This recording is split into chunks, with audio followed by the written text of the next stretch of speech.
for me, Skip, is that, okay, we've turned the other cheek. 250 years of slavery, 100 years of apartheid and Jim Crow. We've turned the other cheek. How about you stop slapping me in my damn face? And then I won't have to turn my cheek. Why do I got to keep turning while you keep punching? Can you answer me that, Tony?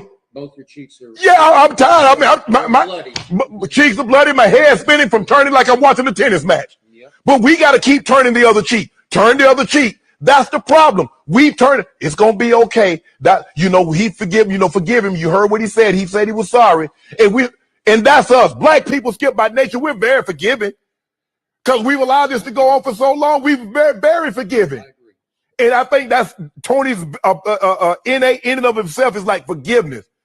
With that, I'm sorry. I mean, at some point in time, I got to stop forgiving you because you keep doing it and you take my kindness for weakness. And that's what they've done. They've taken kindness for weakness. They'll just turn the other cheek. They'll just go to church and pray and Lord, everything gonna be okay. Nah, hell no. They go to church too. So what's their God telling them? Man, stop, man. I'm tired of this, all this forgiveness and all that. Just stop doing it. You don't have to be a Harvard. You don't have to be a Rhodes Scholar. You don't have to go to MIT, Skip, to know you shouldn't treat people the way we've been treated. This education and it's going to take dialogue. Dialogue for what? I'm trying to figure out for people that created everything, because black didn't create anything, Skip. Everything that's been good in the world has been created by white. So why we got to educate them? They're the most educated people in all the world. But now they need the black people that they've been stepping on for 400 years to educate them how to treat us. And Coach Dungeon's right. Nothing's going to be resolved through bricks, through windows, and burning down buildings. But what the hell is going to be resolved through forgiveness? We've been forgiven for 400 years. And so what has that gotten us, Coach? We've been forgiven. Now, so, okay, we've forgiven. We've got to get over slavery. We've got to get over Jim Crow. We've got to get up being unemployed at a high rate, our health care, our economics. We've got to get over all that. So I'm just saying, the forgiveness, we forgiven. Okay, so Tony, forgiveness does not... Welcome to RBN Live Tuesdays. We have almost the whole gang here. I'm one of the hosts. I'm CJ. Let's just go around the table. Let's go to Sabrina and then up top. What's up, Sabrina?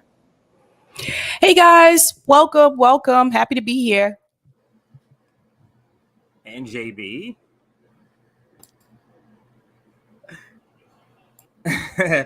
Josana, what's up, Josana? Hi, everyone. Just want to say hi to the fam in the chat. Dada, you're such an amazing baby. Mwah! Love you. And then, of course, last but not least, what's up, Nick? What's poppin', people? My friends, my family, we are here, RBN Live. Always good to be here, CJ. What's poppin'? That's Shannon Sharp in that video. That's crazy. Yeah. I didn't know that he could get that radical. Because I know Shannon had like this.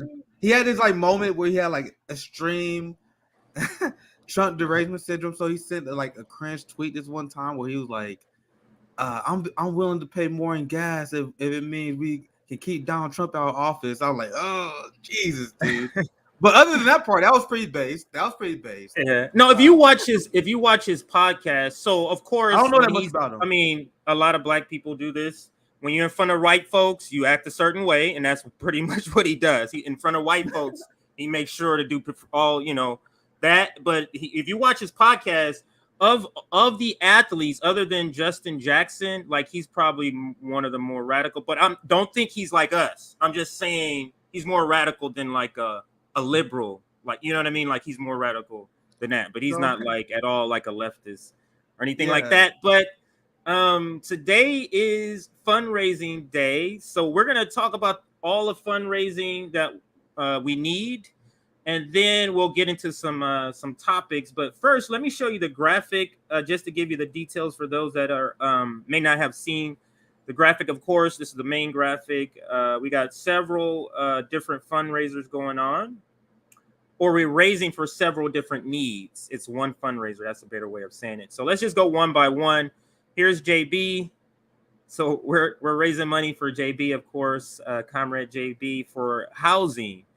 And then we have also for housing, my mom needs to pay her taxes, taxes on her house. So just need to get the last payment done.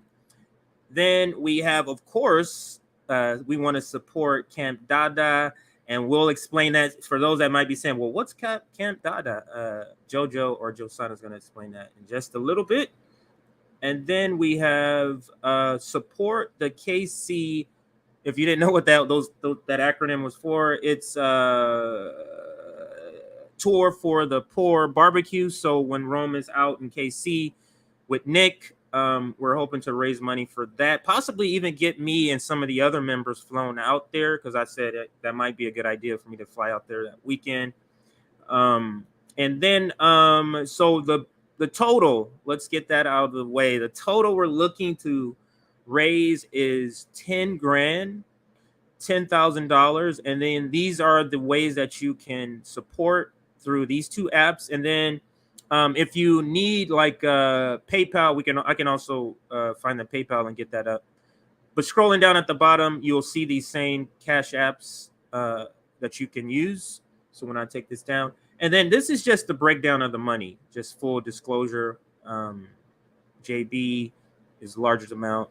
The housing, of course, is the largest amount. That's literally 70% of what we need is for housing.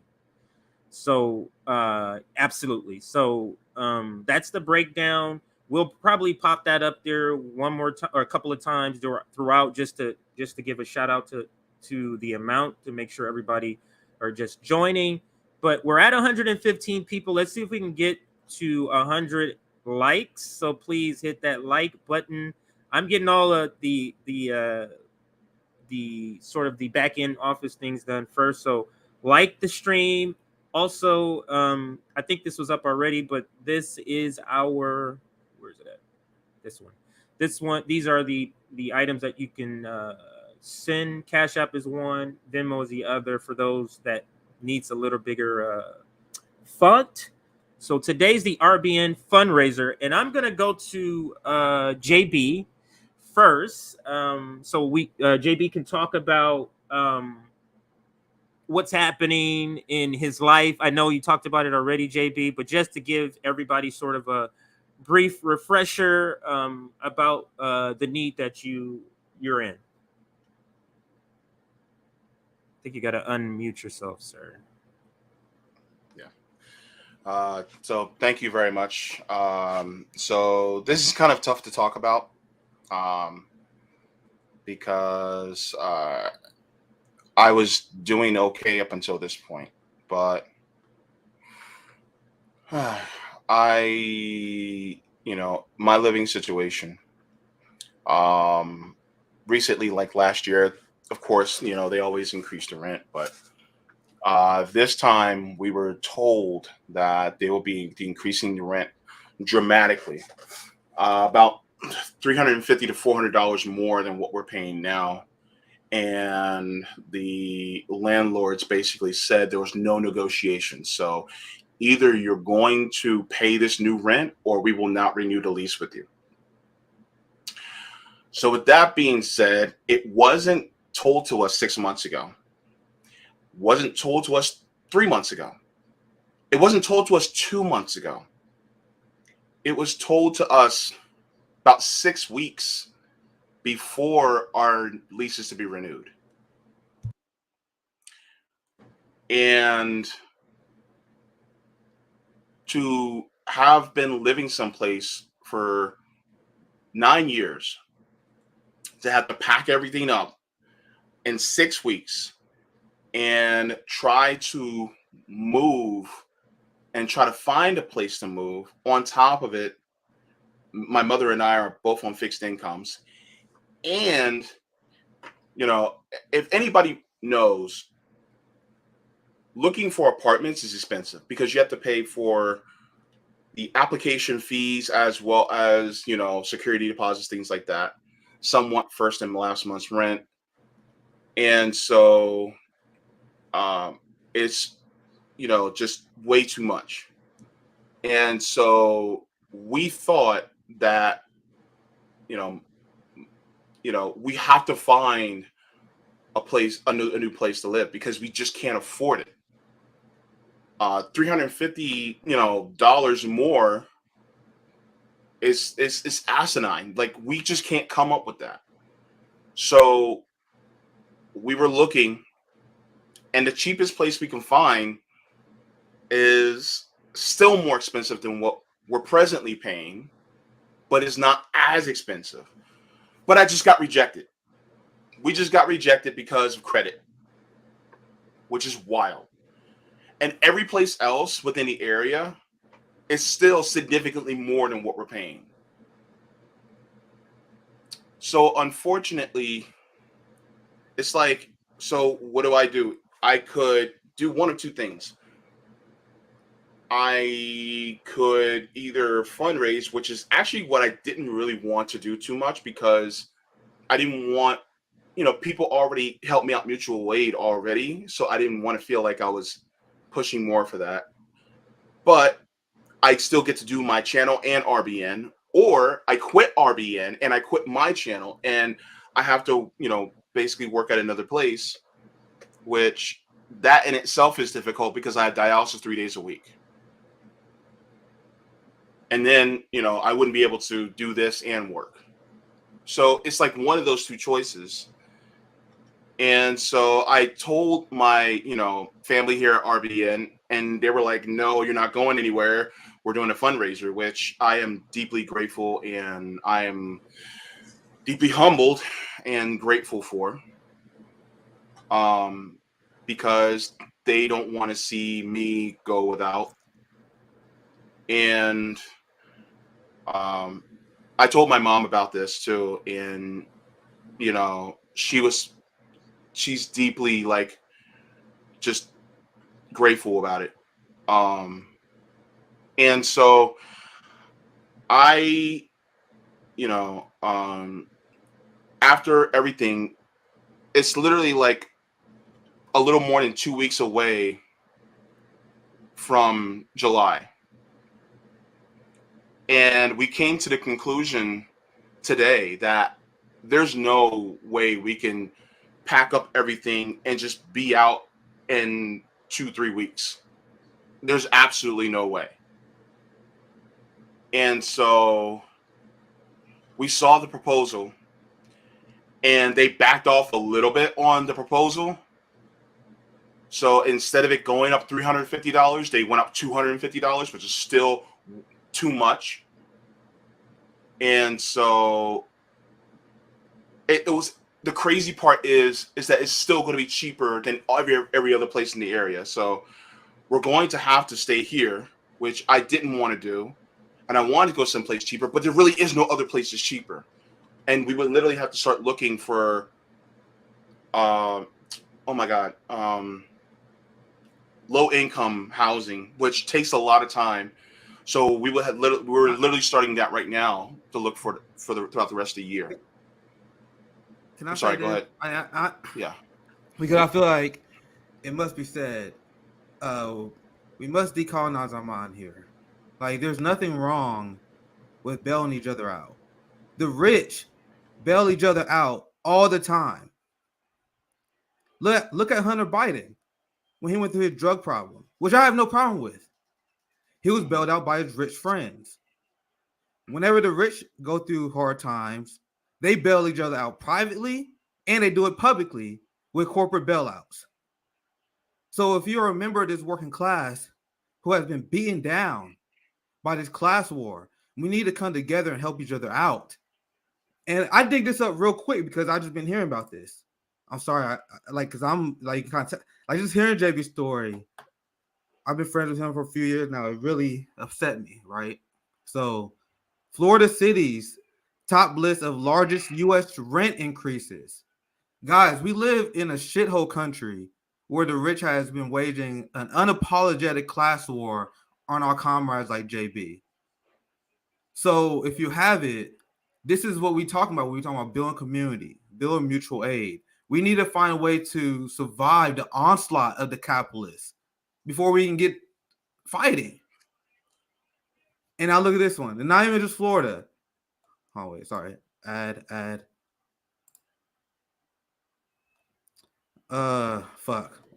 Sorry, I was ad block out that one. I was about to pull that article up. It was saying how rent increases are devastating renters across the country. So it's not JB's fault. It's nobody's fault. This is a consequence of the class war, the real life consequences. People are going to pay more for healthcare, for Medicare, for Medicaid, and that's going to have real consequences for people. We need to develop revolutionary discipline and empathy for each other.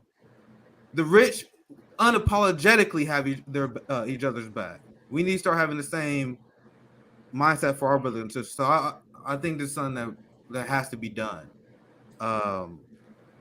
I just want to add. I just got really upset. Like this is why we gotta fight these fuckers, man. Like they are literally jacking up on rent. It's not normal.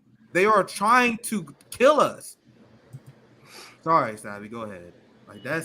Sorry. Go ahead. I was just going to add something really quick. It's happening in a lot of places, and I'll share this here.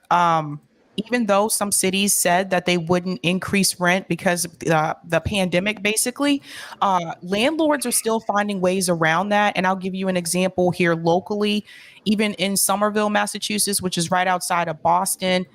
Here we go again. As Green Line comes in, Union Square residents worry they will be pushed out. Older apartment buildings along the Green Line extension are being bought, and new owners have plans the residents can't afford. So again, this goes into gentrification. They're still increasing the rent, even though they know that people really can't afford the rent right now.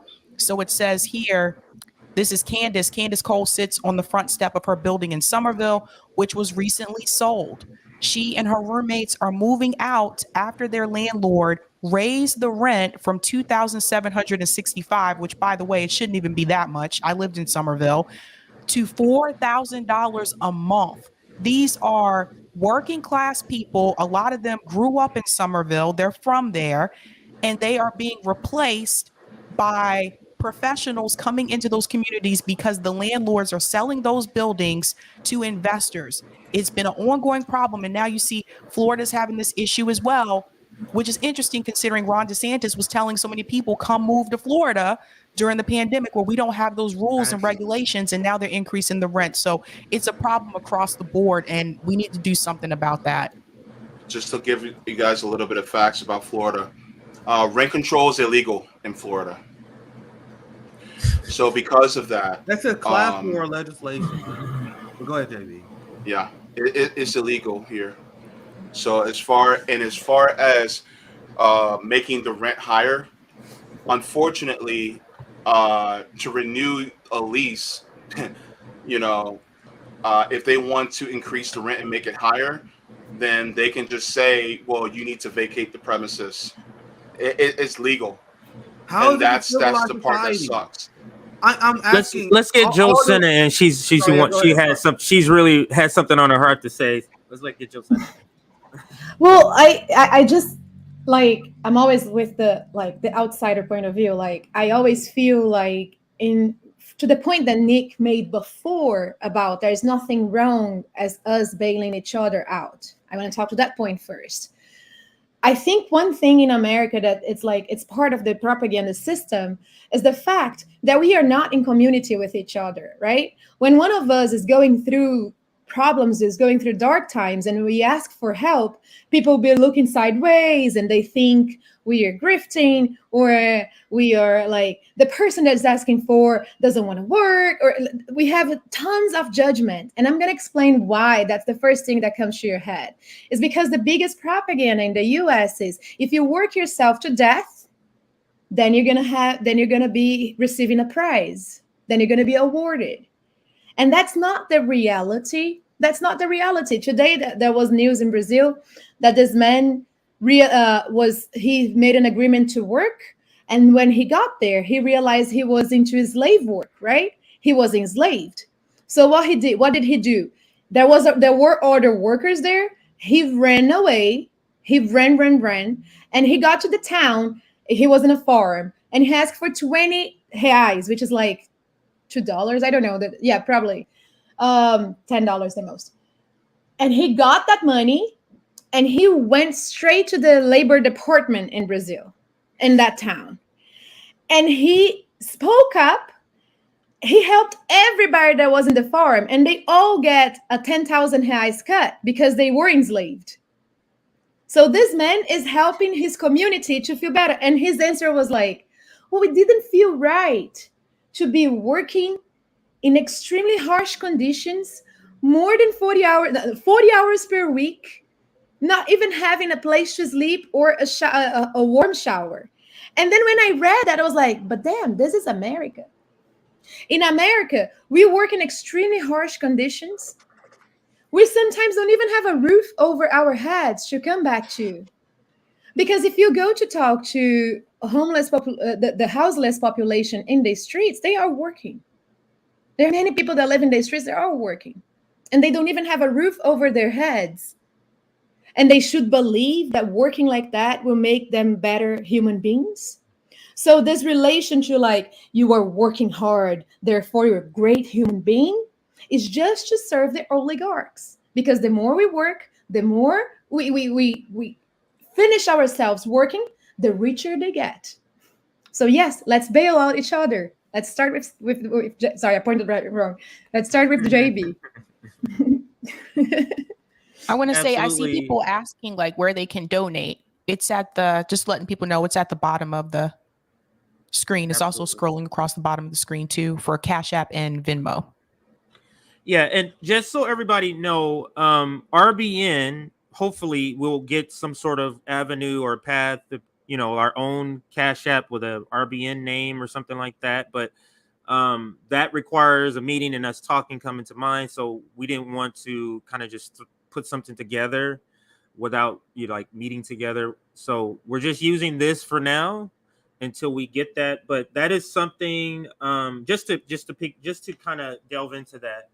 I see this fundraiser as what we should be doing often. Even like we should be fundraising because we are trying to build this community. We're fundraising every month so that we can reach out to find people to help. You get what I'm saying? We don't need to wait for somebody to say, hey, I need help.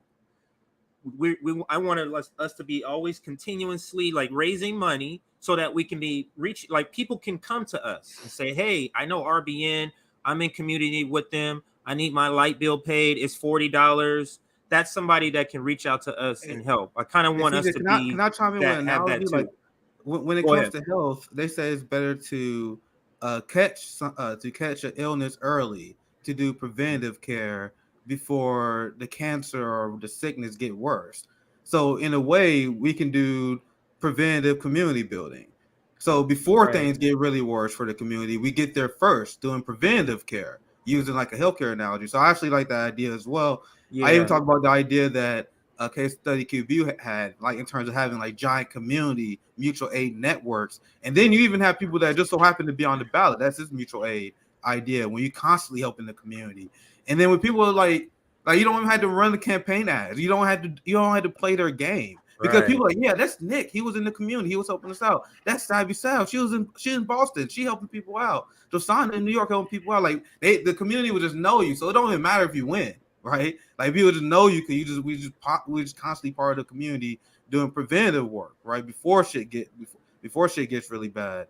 Unfortunately, just because of this relentless class war, things from our brother JB getting bad really fast because of the capitalist class. So we gotta react right now. So maybe in the future we need to start being proactive and trying to help our comrades before that stuff. And not even just RBN. Like if you listen to this and you have organizations, you have people in your community that can help. Like this is a community-wide message, I believe. Right? So I'll pass to you, CJ. I just want to add that thought too.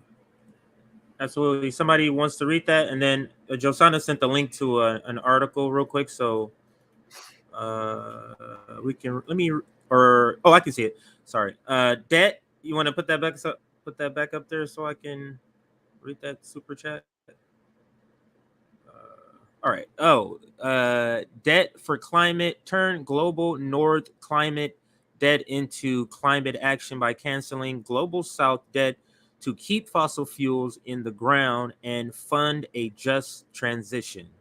And that's from Human Love Solidarity. Thanks for the super chat.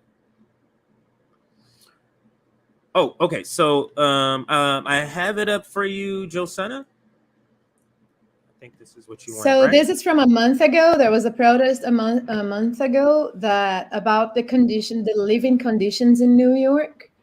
People are not even being able to afford food. And let me explain you why.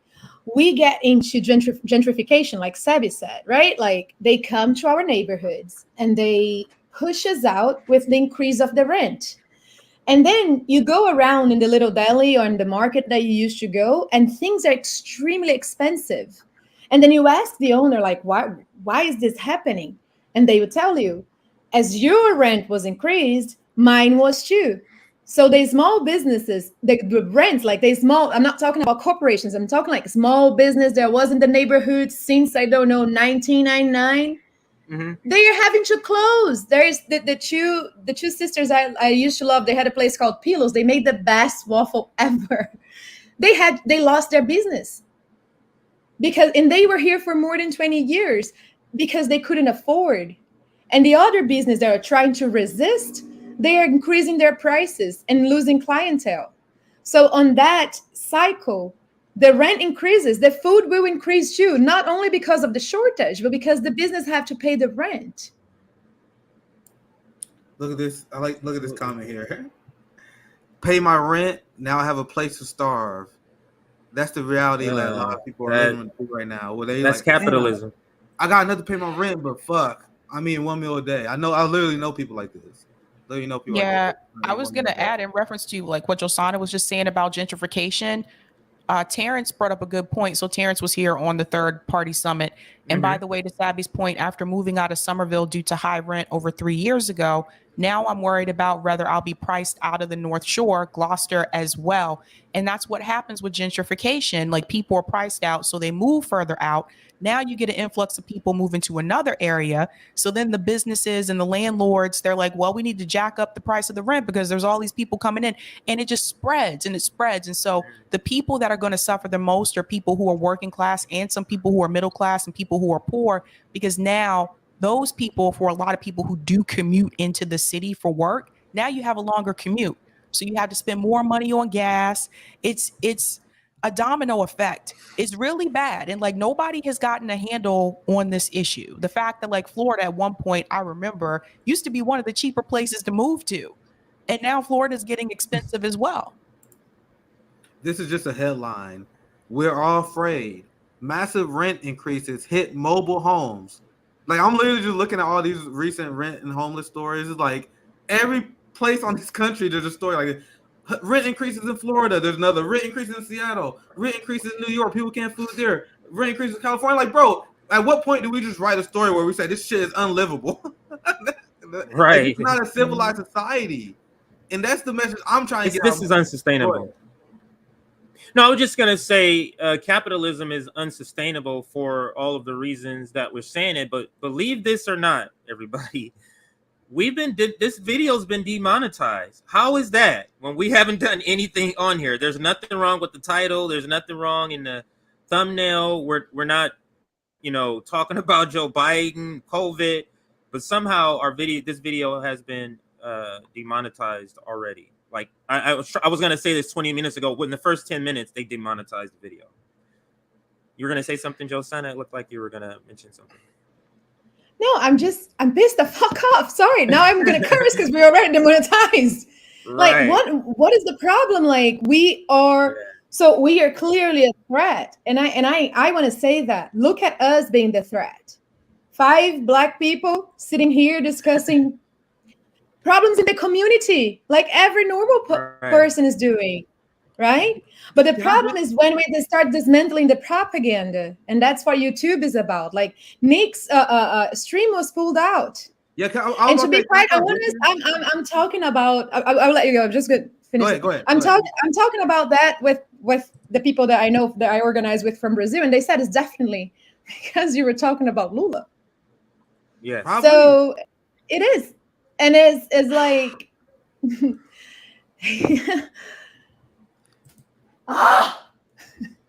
go ahead, Nick. And you don't see a lot of critiques of Bernie Sanders and progressives from the left on imperialism, and I can't. And I told you, I'm really frustrated because that stream took a lot of preparation. Because if I'm going to title the stream, Lula makes Bernie Sanders look like Ronald Reagan, I knew I had to come with receipts. Like, you can't just title a stream that without backing that up, right? So I'm gonna just show you guys something. Cause I'm gonna show you guys my frustration, and I don't know how they get away with it. I don't know how Jackson get away with it. I don't know how Jimmy get away with it. Like, they are allowed to talk about Ukraine, and we get copyright strikes all the time on our channel. But that's literally the third Ukraine stream I have got pulled. Yeah. No other streams ever will get pulled. Now look at this. I want to post it just so you guys see what I'm talking about. So this is the stream that CJ did. Jordan Sheridan interviews RBN. Copyright claim, but it wasn't taken down. Guys, that happens all the time. Where there's a copyright claim, but they just demonetize you. And I'm like, okay, that happens all the fucking time. But then every time, look at the one on top, the one that got pulled. Copyright claim, but it's blocked. Every time. Like, every time I talk about Ukraine. And then I brought Lula. So, yeah, sorry, that's my rant on this. Like, it's super annoying. Make sure you guys subscribe to our Rumble, because I have the replay. Here's the replay on Rumble. Mm-hmm. So this is higher than usual, so a few people check this out. So you guys can see the full replay, but I already post some clips, so that's my rant on this. You guys see, I'm not crazy, right? But that's obviously shady. Like, they always give false excuses, and they're like, we're gonna use that as a reason to take it down, because they couldn't say it was disinformation, because everything I said on stream was factual, on point, or it was something that Lula said, right? So anyway, that's my, like, you guys can agree that's shady, and I'm super annoyed by that. But anyway, go ahead, CJ. That's my rant on my stream that got pulled. Make sure you guys check out. It's so weird how the foreign policy streams are the ones that they really are like on edge about. They're really on edge about this stuff. 3 times. Like, it's not like they did one stream where I wasn't talking about Ukraine. Like, I was talking about something else, and like, oh, we'll pull that stream. No, it was literally 3 streams on Ukraine.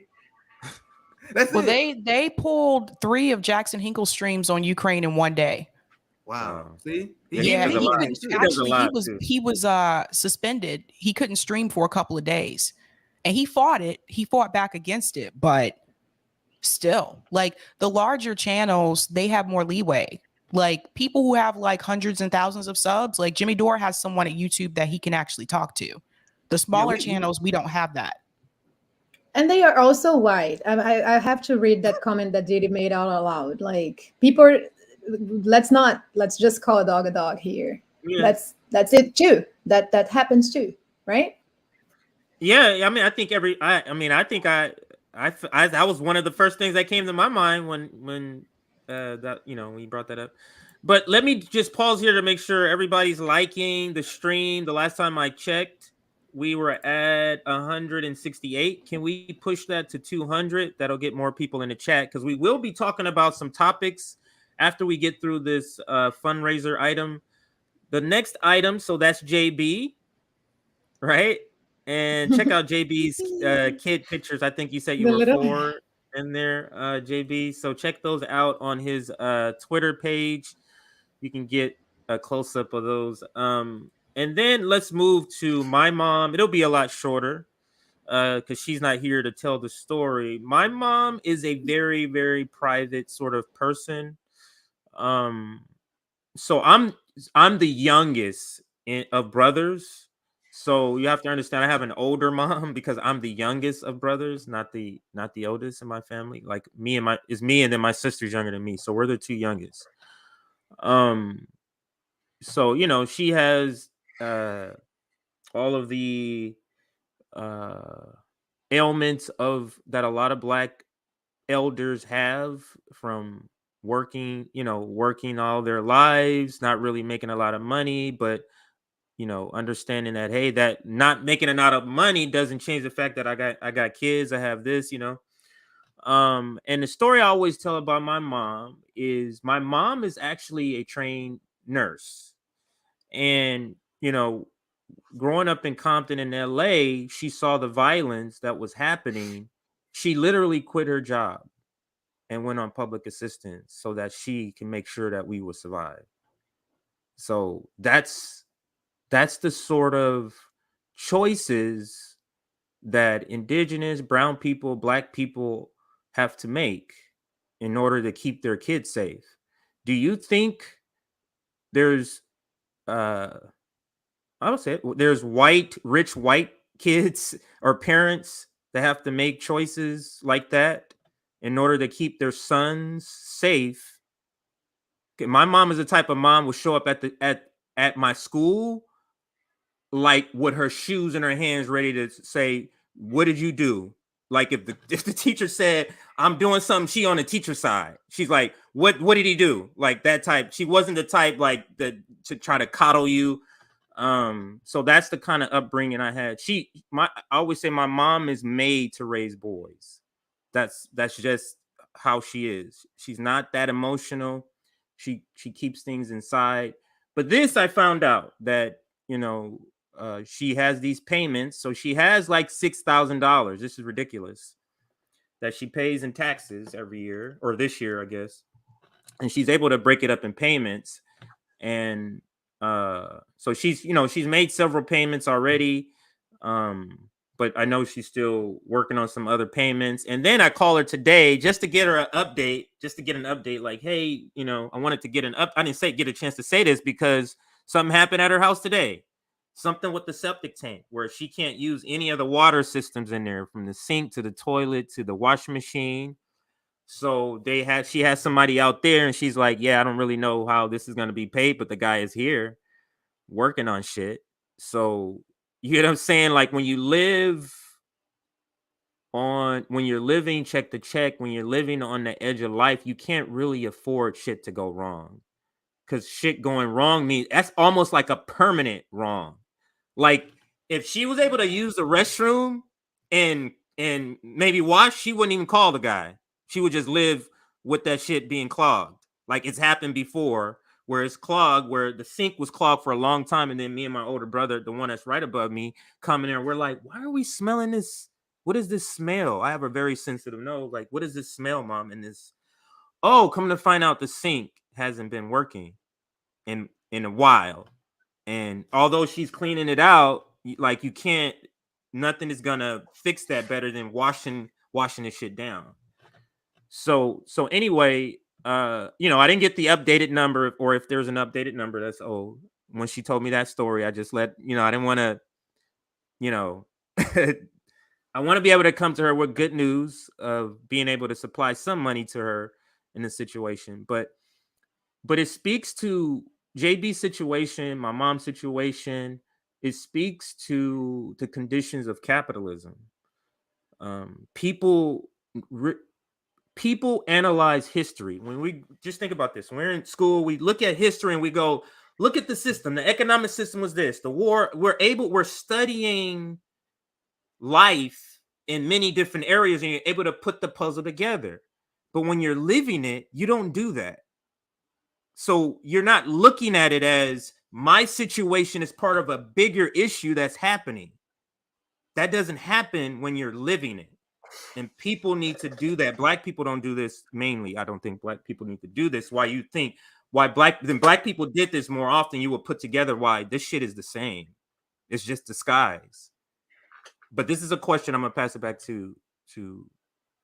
This is a question I always ask when I'm talking to a group of black people. Tell me about what freedom you have that doesn't involve you paying anything. There's none you have that doesn't involve you spending money. You tell me. They can't tell me. I'm able to move. You back in the day, don't you got to pay rent for that? Right? Oh, but I can travel. Really? Don't you need to pay for a passport? You got to pay for a plane ticket. I said, name a freedom that you have that you don't have to pay for it because you don't have one. Gun rights? Really? Have you met the people that are, that's a bad way of saying it. There's people that's been killed for simply having a gun in their hand. So what gun right are you talking about?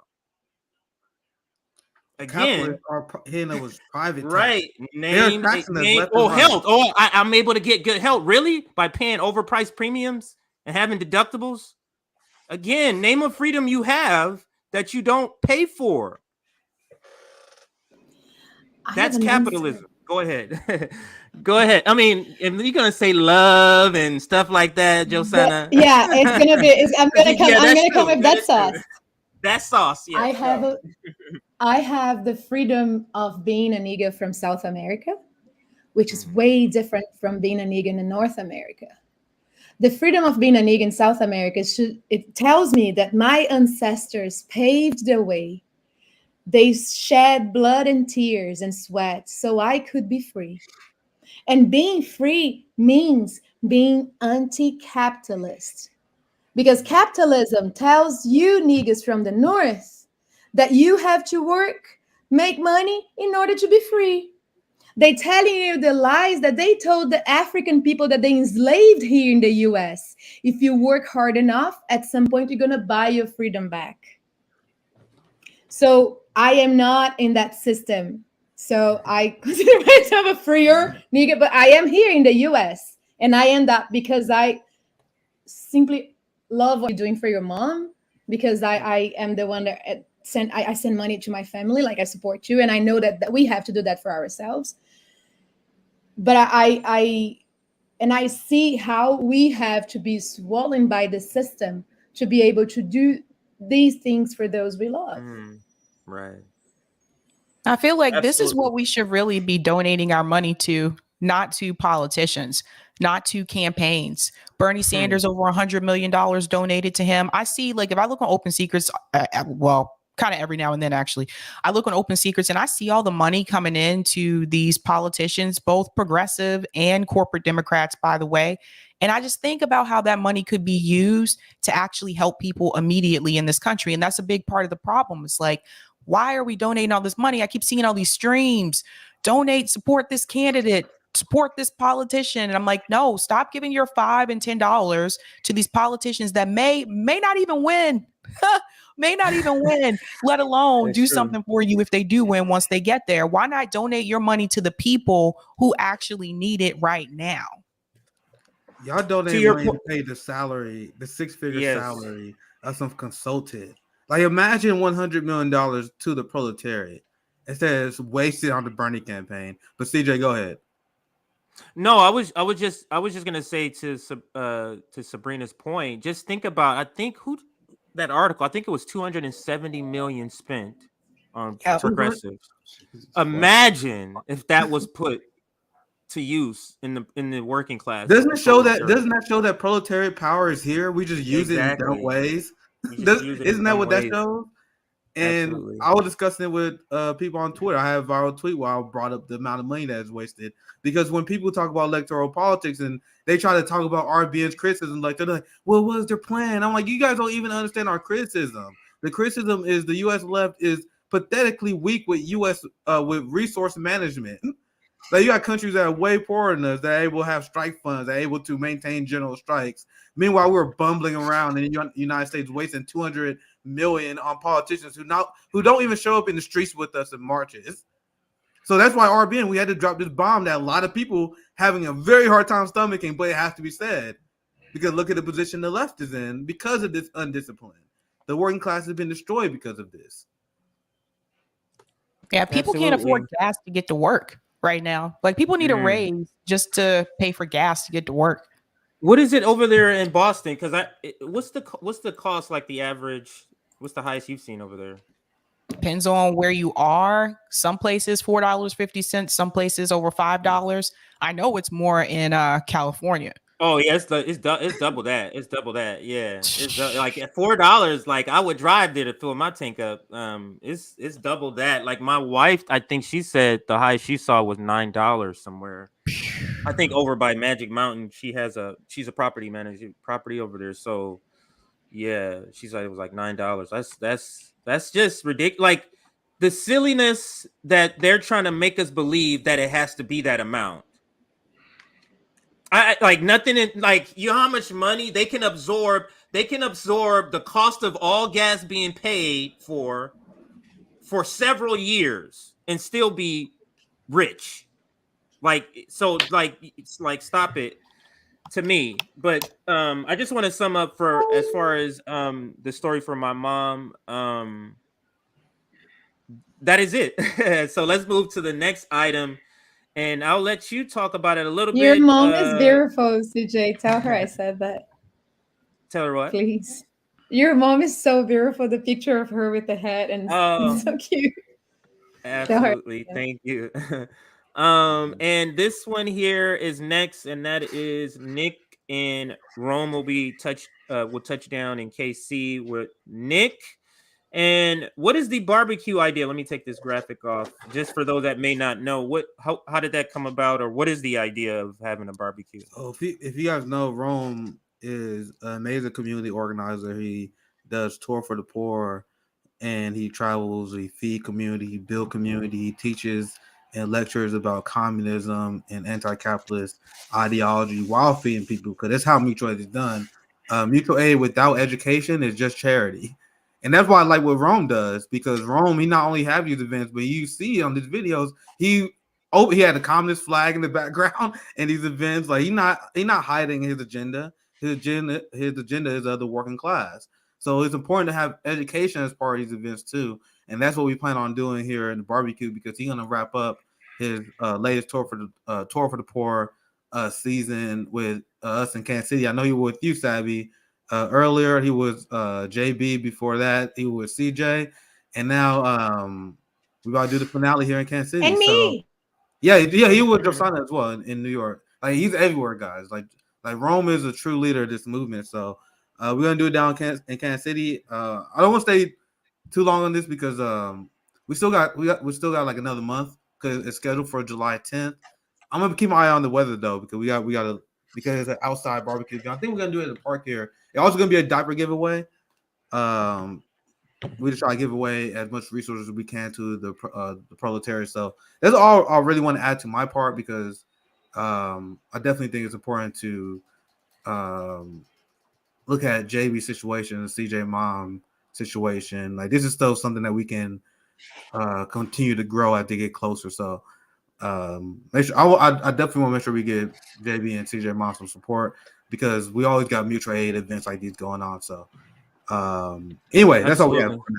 Let me just give you an update. I'm looking at the amounts on Venmo. We have $190 so far, and I'll put those names that have donated so far. So thank you, Zach and Dana. I think that's Dana, the Dana that's always in our community in the chats. Dana, or I'm sure that's Dana. So thank you for that. I will have to log off of this and log into the Cash App, but this is the Venmo total. I should put that in there. That's the Venmo total so far. I'll put that on there, and then I'll get the Cash App in just a moment. And so give me a few minutes to get that for everybody. Appreciate you, Marlon. Absolutely. Thank you.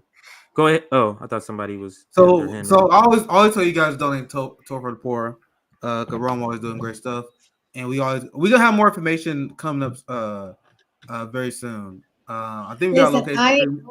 Go ahead.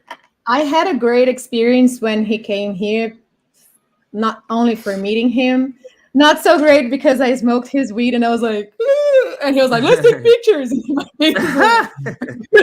I couldn't take it. But besides that, like, I like the way that we approached the people, right? Like, I do a lot of mutual aid runs where I go to the streets and feed the homeless. I do it once a month, and I fight with the organizations that I work with. They're both Brazilian heart, but they are here in the US. We do that once a month.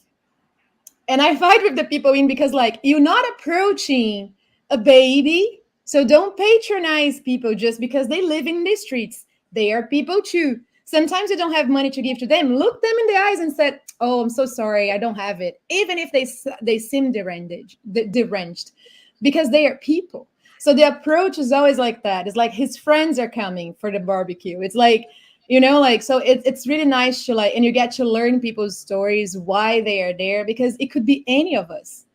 I already have a few people that reached out that said they're gonna people in our community.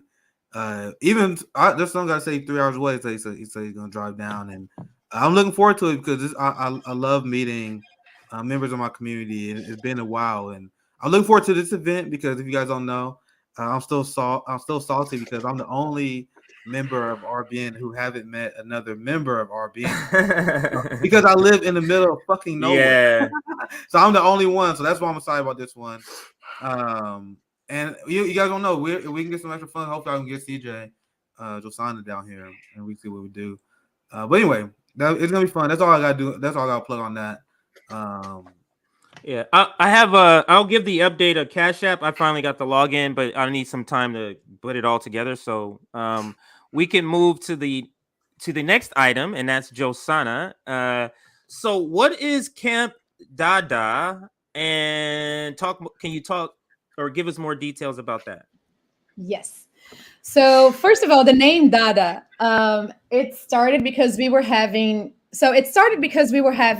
an action that didn't happen, and I was very frustrated. But Courtney was in one of the last meetings of this action, and she was like, "Don't worry, we're gonna get an action together. We're gonna do this." Because I was like, "We need to get together. We need to like finalize because we get depressed throughout the way, and we don't want to do it, right?" But she was, oh my God, Bank Sisters in the comments. Hi. So we decided like to get together, finish the other action, and then we started Camp Dada. But we were having a brainstorm about names, and I was like, out of the blue, like, well, there is an art movement that is known by being a resistance movement. And it started like in the beginning of the First World War, and it's called Dadaism.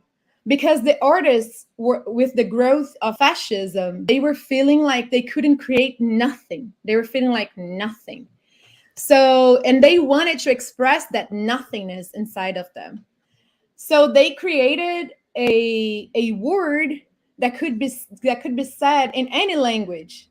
And they wanted to like, sassy the church. So they created the god Dada, because Dada can be said in any language. So we were talking about that, and they were like, "Oh, let's do it, Dadaism, Camp Dada." And because we are also basing our actions, the way we are occupying spaces is with our joy, poor people's joy. Yeah, you're gonna have to swallow us, rich people, because we have our joy. Our joy is an act of resistance, and we are loud, clear, and we are happy, and we're gonna get to your backyard. So it's the idea of occupying spaces that are denied to us, right? That we don't have access to naturally because of money or gatekeepers. So we're going to occupy these spaces, and we're going to base our actions in creativity. And we are basing in guerrilla art, theater of the oppressed, Dadaism, any artistic movement that had to find creative ways to like resist the system. And because it was so like dictatorial, they couldn't speak, they couldn't do this what we're doing right now. So they would find ways to express themselves and do actions. I'm gonna say the first place because we want to go around. And the first place is going to be New York.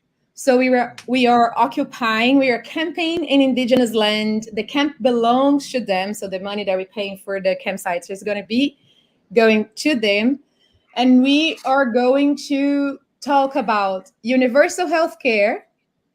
We are going to talk about canceling off this, but that's in the last is universal health care, climate change, and the last day will be general strike, as this is as we see as the solution to actually stop the system and resist the oppression that we're suffering. So Sab is going to be there. Nick is going to be there. CJ and Kim Brown will be working on the online part of it because we want to include everyone, even the ones that cannot be there. And maybe CJ is going to be helping us bump the West Coast event. Right. Wait, Nick and Sabrina, both of you are flying over to New York, or is it, or is that close by? I'll find a way to get over there somehow. Are you gonna find? No, Nick is gonna get. Sorry, is Boston, New York? Is that kind of close? Yeah, New York's only 4 hours from me. Oh yeah. Okay, mm-hmm. That's like driving. That's like me driving to like Bakersfield, maybe. Okay, so that's not far. That's not too far. Cool. I like that. I like the idea. I would love to expand on it. Revolutionary friendship. So to kind of put it in a nutshell, it's a camping trip and the camping trip is to talk about Oh, I thought you were going to finish my sentence. The camping trip is to Sorry. talk about what items, like what type of what things are you... We are not just going to talk about, we are going to be doing actions per se, but the way we building the programming is that, Quaker anarchist. The way we're building the programs is by, like, we're going to have group discussions and we're going to have actions. So in the first day, we will focus in universal healthcare. This is going to be the theme of the day. And then the second day is going to be climate change. And then the third day, Labor Day, is going to be general strike. So we are going to have group discussions. We are going to have actions.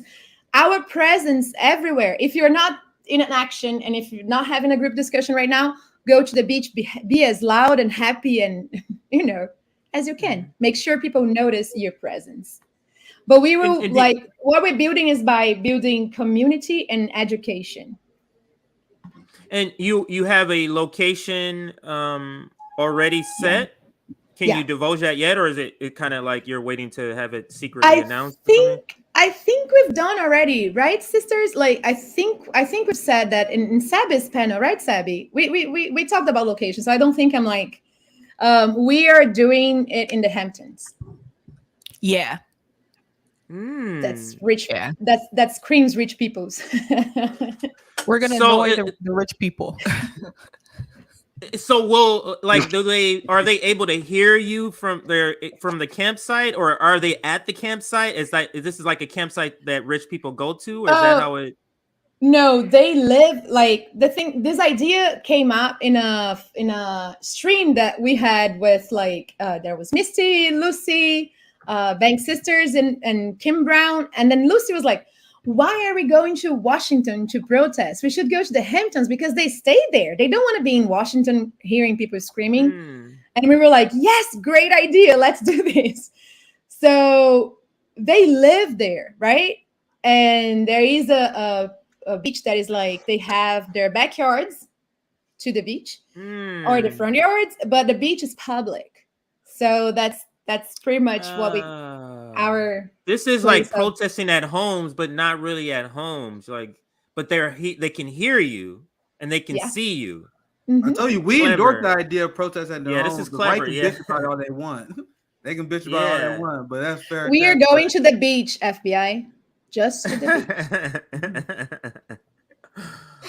Oh wow. Okay, so that's Camp Dada. So support. I'm gonna put that graphic back up there. Support Camp Dada.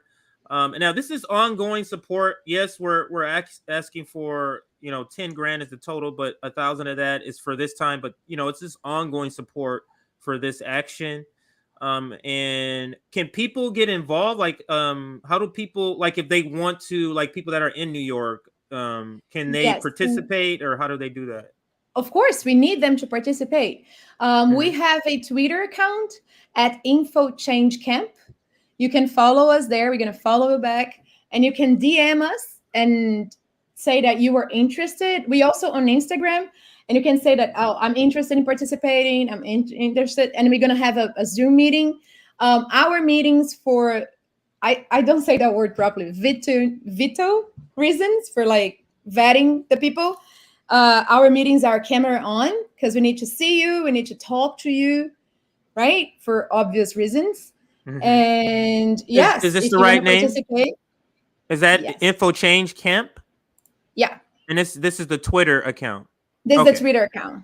Maybe Quaker or Bank Sisters can put the Instagram on the comments. Yeah, if there's whatever you have. So anybody that maybe for those that may not have Twitter, or if they have an email account, do you have an email also? Is it similar? There is infochange.camp@gmail.com. Oh, perfect. It's the same as Twitter, but at gmail.com. Yeah, so email us.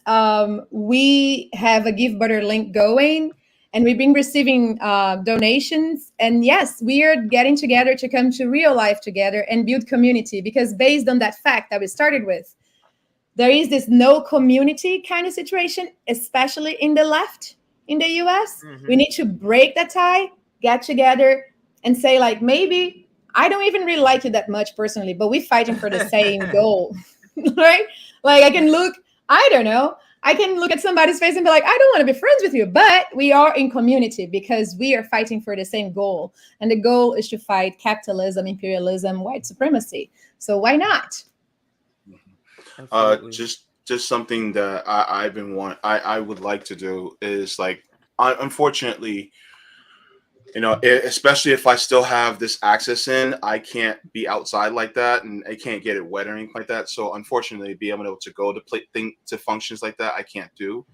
But one thing I do want to do is, for those of us that are unable to go, I would also like to do a live stream so that we can also watch some of the conversations as well as some of the actions live, so that, for some of us, it can inspire us to take part in that, actions on our own, and group up with other people. Excuse me. Or, we can use this, to show people what we're doing so that they can be inspired, outside of us to be able to do actions like this. You know what I mean? So that's something that, I definitely, want to do for those of us that are unable to go to functions like this, especially for Camp Dada. And please make sure to go to the Give Butter site, to donate for Camp Dada, and as well as go to their Instagram and their Twitter page, because the thing is that we like the old adage goes, we save us, right? And so because of that, I'm sorry, go ahead. No. Just to add to, that's why we want you and Kim Brown to be like holding that part with us, because the idea is to like inclusion always. Like, we're gonna do this all together. We're gonna be able to do that with the whole country, but we have to start somewhere, right? Yeah. And there is an action that everybody can participate now. Everybody in this chat, we have 222. I love this number.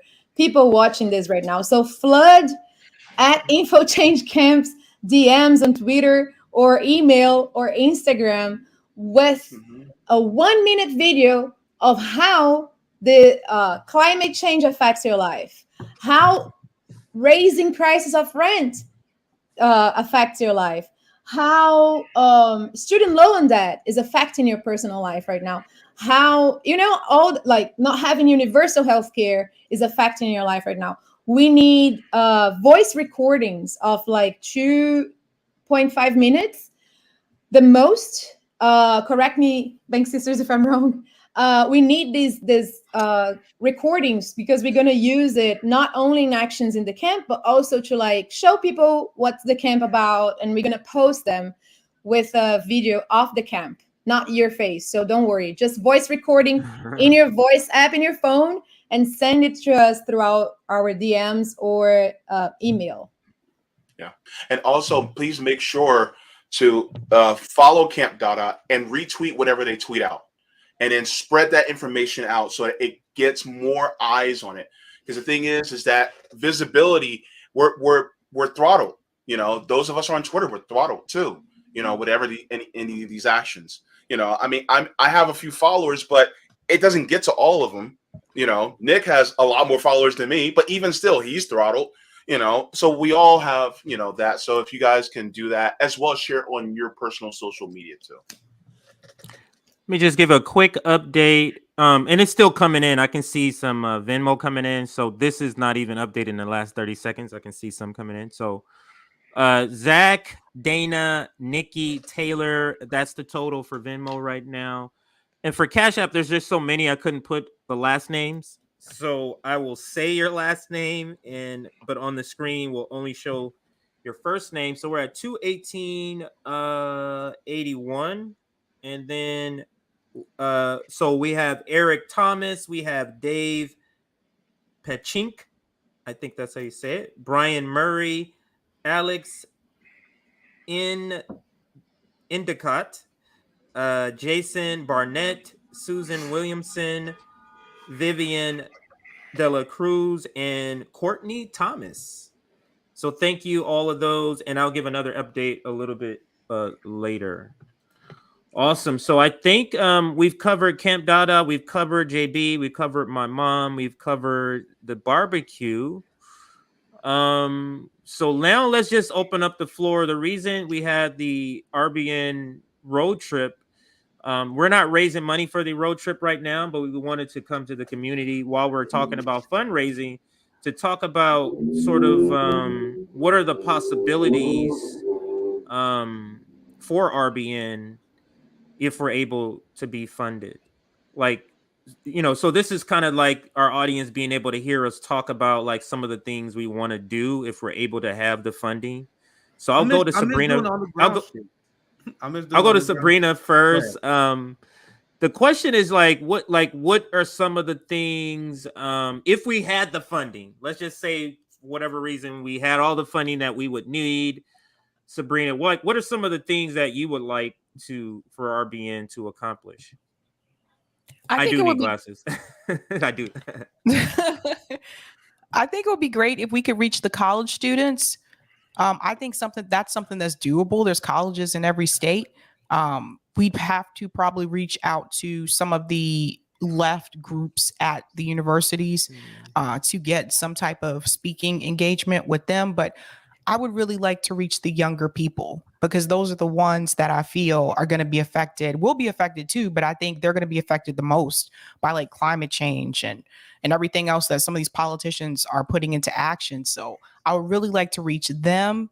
And then other than that, I mean, I talked to Lee Camp about this actually too, a couple months ago. And Lee Camp was saying he used to do that. He used to do like the college tour. So I think something that would be good to add to it is if we had something else, because not everybody is into politics. And that's where, like, for someone like Lee Camp, he's also a comedian. So he was able to merge the two. Not saying we have to be comedians, but it would be nice if we could offer something else that would draw people's attention. So people who are not into politics will still come. Free food is always a big one for college students to get them to come to things. So we would need money for stuff like that, like being able to get food, have it catered, advertising, all that kind of stuff. And also travel. We have to pay for like bus, however we're going to get there. But yeah, that would be my goal, to reach the young people. Hey, Gen Z is pretty political, so I don't think it'd be that hard. To be honest, I don't think it'd be that hard to get them in. Yeah, and a college tour. I mean, that actually could be a good plan, or one of our plans, because like when we're saying tour in the country, this gives us specific destinations. Oh, we're going to USC. Oh, we're going to NYU. Or specific places to go to. We could reach out to those organizations, communist organizations, student communist organizations, socialist organizations, mobile or mutual aid organizations, and tour and meet up with those groups. I think that's a great idea. I have something similar to that where I want to team up because UCLA or USC is right by my sister. She has like a little art space, right? If you want to come and acting, anything, you rent the space. But she would allow us to have like events, like meetings. So if we had like a local chapter, an in-person chapter of RBN, we can have meetings there. We can have giveaways there. We can have people show up for, free clothes or food, or this is the place we can have. But anyway, if we had the money, so I'll just answer the question, then I'll go to Josana. So if we had the money, of course, I would like to be in the streets. I would like to be able to travel. I would like to not have to work so I can go and feed people and go talk to the unhoused people and be there literally like all the time, like helping and talking. That's what I would like to do if we had the money, sort of like what Rome does, but where we had regular money coming in, where I could spend less time trying to fundraise like what he does and more time focused. So let's go to Josana. If we had the money, what are some of the things that you would like to, what would you think we should use those funds for? I want to get to the border with Texas, and also Canada, because there are many people that go around and go to Canada through Canada. So I would like to get to the borders and support the people that come maybe outside of the river with dry clothes, towels, blankets, food, because there's a lot of children also crossing. So I would like to go to the border and aid people that are crossing the border, coming here because imperialism destroyed their country. Now they have to come here to the core of it. So I would love to just go to the border and serve aid for the people crossing it illegally. I don't believe in borders. And I would also like to be able to, support actions nationwide, because like presence and streaming the action, so people that cannot be there, they can also watch it. So, and I understand because I have done this in New York already with RBN. And when I was in the last action that Chris Malls had in the Amazon headquarters, I was like, I don't have the proper equipment to ask people to speak with the camera. I will have to give them my own headphones, and COVID is out there. So like, so I think like convert that also in equipment so we can do. Seb has been doing that already.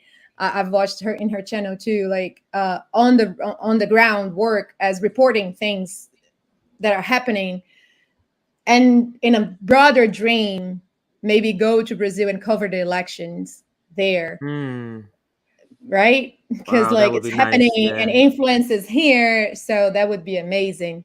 I might find somebody there to cover for us, but I would love to be there doing that. Like it's Absolutely. Awesome.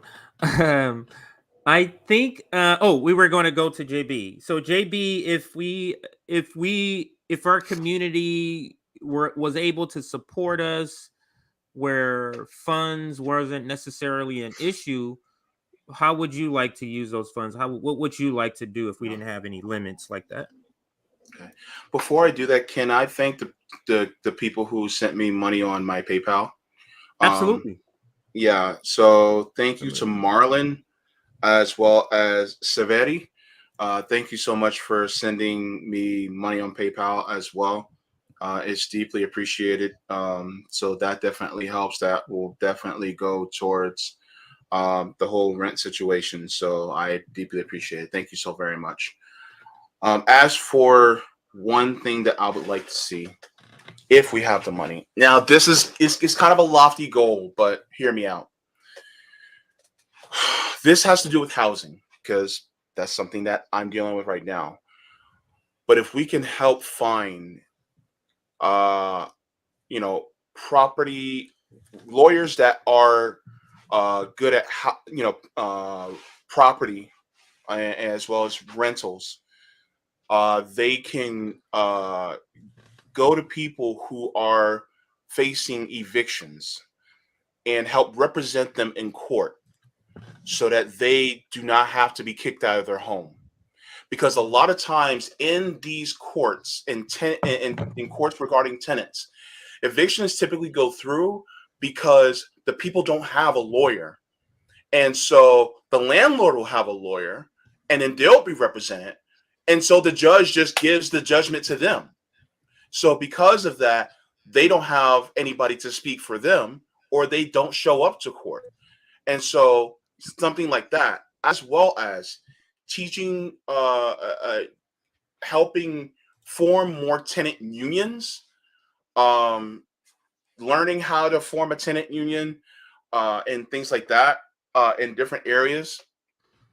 And maybe even some direct action for and shout out to Roger Meadows, who's who always talks about ballot initiatives. See if we have some ways to get ballot initiatives on the ballot so that we can try to implement things like rent control in states like Florida where it's considered illegal. In fact, just to let you guys know, there is Florida statute 125.0103. What it says does not allow for controls on rents except in the case of declared housing emergency. But then, according to the article, the news article, it actually talks about that the housing emergency can only be allowed for 1 year. So, helping people with that, helping people with evictions and things like that, I would love to see more of, because I don't want to see anyone going through what I'm going through. I've been evicted before, you know, so I know what that's like. I know what it's like to see that big that big yellow paper, you know, taped to your door because you just don't have enough. And so, you know, I would love to see more of that and being able to help people out in learning, you know, what legal ways they can get to stay within their home, or, you know, go to more or find more housing that is for, you know, people who are, those of us who are unable to, you know, get proper housing. So something like that. Absolutely. And I think Nick, you were off when we didn't get a chance to go to you, or you know, you went off screen. If we, you know, if money wasn't an object for RBN, I don't mean millions. Like if we just had a community that was able to, you know, fund, you know, the sort of work we want to do in the communities, what are some of the things you would want to get done? Yeah, I actually got started as a citizen journalist on the Bernie campaign, but I was literally giving speeches at black barbershops. And I used to report, and I used to have these long Twitter threads I used to do, and then I would report on it on my old YouTube channel. These conversations I would have with some of the most conservative black people in this country, and I was telling people like, bro, I literally getting these people to agree with socialist ideas. I'm not even using the language, but I'm telling people, I'm sharing their stories. I don't have like the kind of resources to travel like that. I live a very minimalist lifestyle as it is. I really don't care about materialism at all. I just don't. It's never been my style. So we have funds that'd be just more traveling, covering stuff like Casey tenants, covering worker protests, and like Josana said as well. I was going to mention this, like people always say, if you don't like this country, why don't you leave? Like, I'll be more than happy to. Like, I wanted to cover left movements that going on in the global south. Like, I'm actually, like, people don't realize how beyond like kind of done I am. I'm kind of looking at more tackling the U.S. empire, U.S. imperialism. That's why I'm not interested in like the Democratic Party, progressives, because they're not challenging the U.S. empire. So I like, and this question is posed like, what will you do with unlimited funds? You see, I'll be doing what the Convo Couch is doing. Big shout out to them. They're covering elections in the global south, literally debunking U.S. talking points.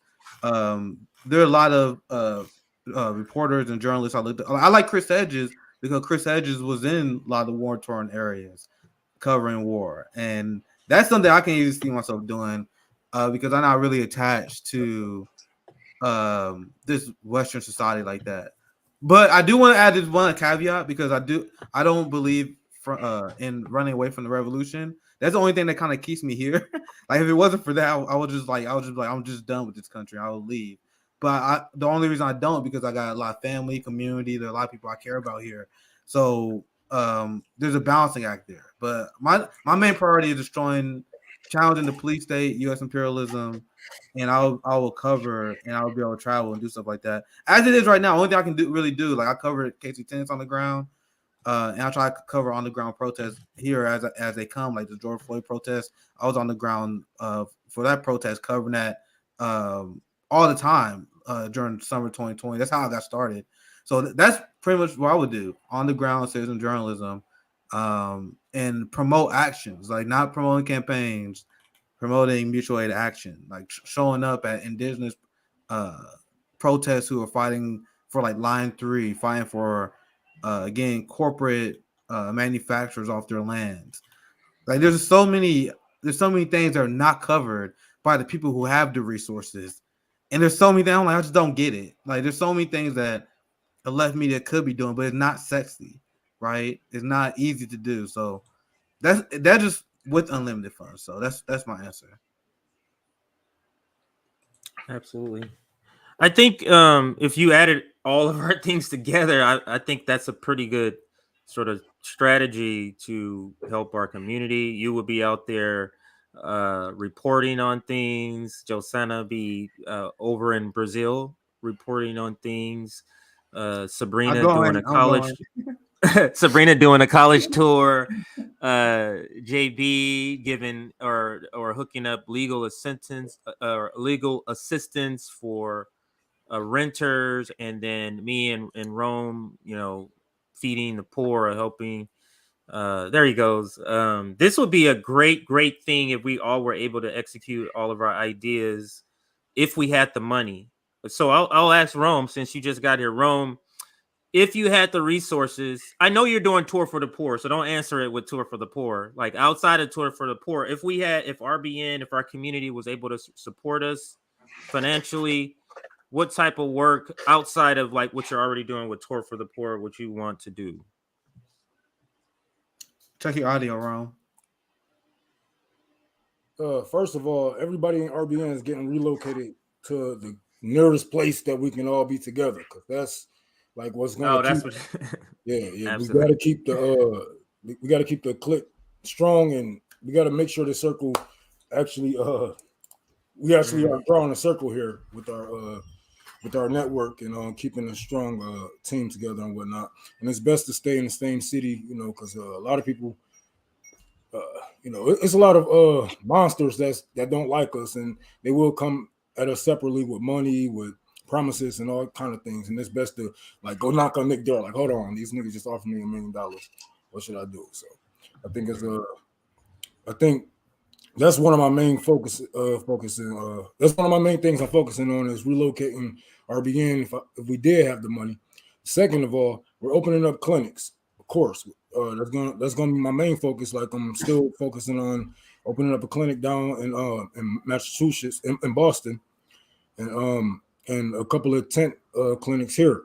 So there's a lot of things that we can be doing with this, but I believe relocation and clinics, as far as getting people help, clean needle exchanges, people I can help people get clean drugs or whatnot that's not laced and shit like that. But keeping disease out of the community, yeah. Absolutely. Like I said, all like adding that onto the plan. So what we've already heard, I think, is a pretty good plan. So for our audience, these are the types of things that we would want to do if we had the funds.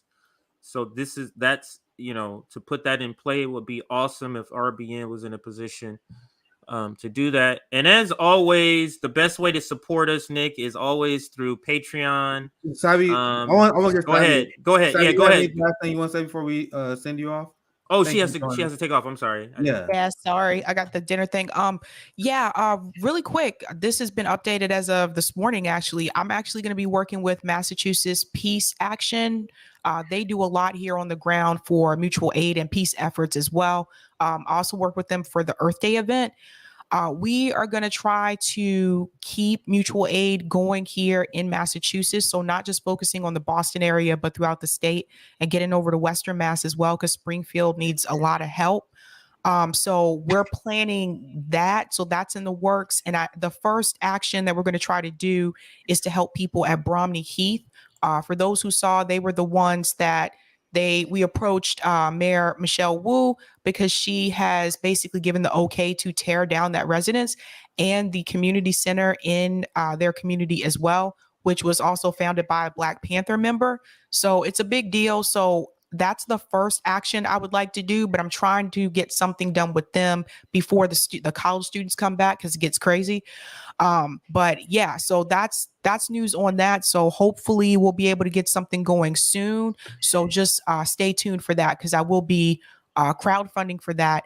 And then also, if you have not seen this, Frank Analysis as well as Max Blumenthal were in DC over the weekend.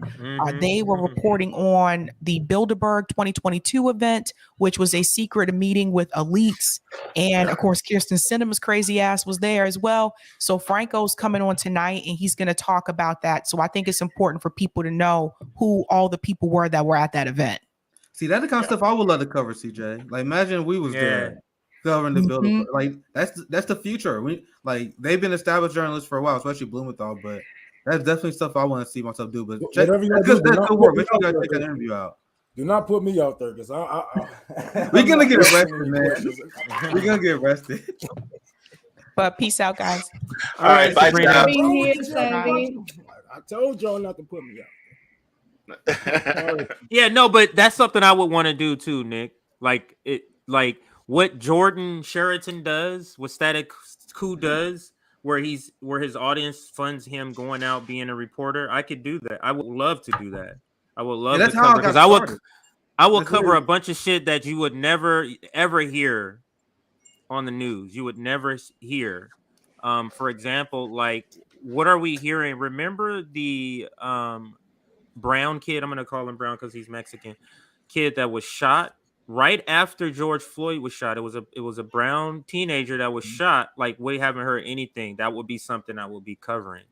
It was another one. Remember the 2,500 children that disappeared from the concentration camps in Yes. Texas, and no one's talking about it. No one gives a damn because they're black These would and be the brown and thing. indigenous children. Right. Yeah, there's a Talk story I'm about gonna share how- here soon where the a lot of the parents from the Uvalde shooting is saying that they was threatened by the police. Yes, I heard. So that these are the too. kind of stuff. Like, imagine if I could travel down. Like, no, let's get it off the record. Not off the record, but I'll make you anonymous. I'll have an interview with them, and I'll just write it in my Substack. I'll just give them do anonymous quotes. Then we do a segment on it, We so can people talk know about how these farming lands are just spontaneous combustion. Like most of our land that we grow on and we get our food from, they just getting set to fire out of nowhere. How many was it? What was it, like 25 this year alone? Yeah. Yeah. Me and Quaker Socialists actually had a show about that here on RBN. We were talking about a lot of food plants and food distribution centers, suddenly catching a blaze and being on fire. So that's something that's extremely suspect as well that hasn't been talked about barely. I smell insurance scams. And people getting out, jumping off the boat while they still can. I just want to say, is. oi, hey, the coherencia to the bay. Because, can speak in my own language. What does that word mean? Because I hear that word. So I used to. I'm not gonna get the whole story, but I hear "dudubain." What does that mean? Tudo bem means hi, how are you? But we affirm already, like, are you good? It's more like, are you good? Tudo bem. Okay, because that word I hear that phrase a lot when I watch. Or like he just did then they just suck. I think it's a Brazilian show. I'm sure you may, if I describe it, I'm sure you know what I'm talking about. It's a Brazilian show where there's a lot of hot girls that go around and they do little like undercover things against couples. So if I come up there with my girlfriend and we're shopping, they'll be in there like getting dressed in lingerie, and it's all to catch the husband doing something. I used to watch that at work, and they would always say that, do the bang, and I'll be like, what does that mean? So that's why I'm asking. Look at him. He's a man. He's a man. He's attracted to women. Look at him. But you can say also like, hey, the coherencia did here. You can say also just oi. It's like oi. Okay. It's like hi. Man, you catch me. Do you know what show I'm talking about? Do you know what show I'm describing? It's a fidelity test that probably in the SBT channel that they have a lot of fidelity. Do they have a lot of fidelity test shows? Because I noticed that in Brazil they have a lot of fidelity test shows. That is interesting. We got to talk about that. Man, before my RBN days, I was very international. You catch me on that show. I don't give a fuck if the girl is bad enough. I'm gonna just tell my girl, "What the fuck? Look at her." Oh, somebody said something that I described the girl as being good looking. Somebody was upset about that. Yeah, like, come on. Say what? No, I don't think. Hey, I don't think everybody was upset. But anyway, let me say this again. Let's hit the like button. Let's get our likes up to like 300. I checked; it was like 268. Let's get to 300. That'll bring more people here. We're at a good number now. 230 people watching, and we haven't even gotten to any of the stories yet. But we have covered all the fundraising. So, Nick, I'm going to pass it to you for one of those stories. I think you had one. You had a couple of stories, but I'll go to you for one, and then we'll go to Josana for the story she has. So, I'll pass it to you, Nick. Yeah. These be good segments to clip out. They can count as outsider view in a way. So, this is the first story I have. Right? What order shall I go? Let's start like this. Right. Don't just miss my story. I'm gonna call you imperialist. we're gonna cover. He has a little imperialist ass. Like no. Nick will do one, and then we'll go to yours, and then we'll come back to the rest of Nick's.